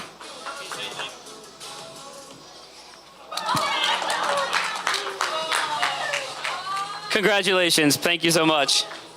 So next up we have the Mokibo. I have the Mokibo. I love the Mokibo. It's really nice. It's a great keyboard. So we're going to pick our next person here. Are you ready? The name card is yellow. The name is Tre Ji-eun. 있을까요? 없을까요? Ji-eun. Ji-eun is not here. Just kidding. Next one. All right, close eyes. Our next prize is... Whoa. Kim, no. Lee, no. Do. Taehwan. 축하드립니다. Congratulations. 고맙습니다. 잘 쓸게요. All right, and this is it. This is the final one. I know this is why you're here. I don't have the Galaxy Buds. Where did you get this? I need this. This is amazing. Galaxy Buds, everybody. All right, so this needs to be a big deal, right? Let me come down here. We're gonna try something. I don't know if it'll work. 이게 해본 적 없어서 그냥 될지 모르겠지만 마수법. Ready?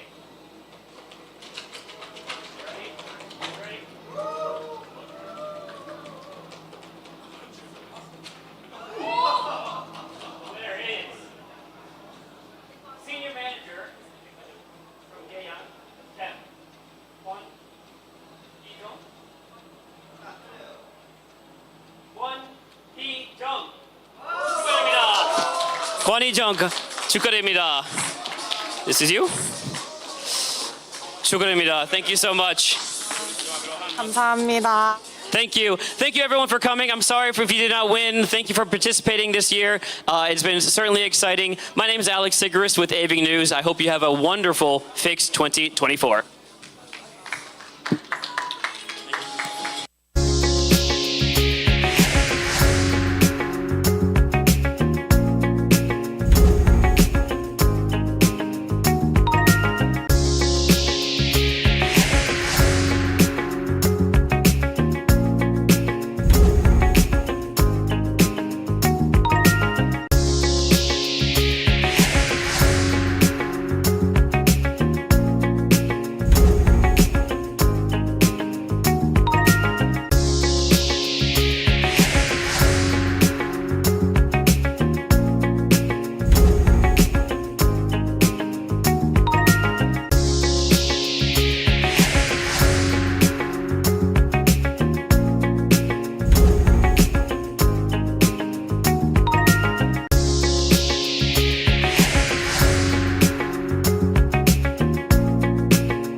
you everyone for joining us for our live streams. Of course, some of these will be online later and you'll be able to check them all out. You've been checking us out on Fix TV, Exco TV, AVING TV, and we're going to be putting up all the interviews we did online later, one by one, so you won't miss a thing. If you missed some of the companies we talked to, some of the media personalities, some of the government officials, you'll be able to see it all on our YouTube channel in a later date, so make sure to check that. We'll get them up as soon as possible. Now, a lot happened this week, and it's not done. It's still going on tomorrow. The public, of course, can come in as well. It was a 3-day business, 4 if you include the Saturday event that's going on, which is going to be open. They're going to be able to see some of the cool cars still. We got to see the mobility segment with all the new cars, but the mobility is not by itself. It's with AI, and we got to see how AI integrates with mobility or how AI integrates with robotics. So whether it's big data or blockchain, all of this is all related, and that's what makes Fix 24 and maybe Fix 2025 more exciting, because it's not just about one industry. It's how all these industries come together and converge into one. Now, they've put together an amazing first Fix 2024, but all I've been hearing is about how excited people are for Fix 2025. I know that I am. And we're going to see how much this grows, how many more international buyers come in, and how big this becomes in Daegu. I want to say thank you to the entire camera team that has been putting on this production. They've done an amazing job. Of course, the staff here who have put on an amazing exhibition at Fix 2024 and all the different exhibitions that are going on. And thank you for coming out to the expo and the people who are watching us online. It's been amazing to be here with you, and I cannot wait until next year when we get to see all the new things coming out. My name is Alex Sigrist with AVING News, and I will see you in 2025.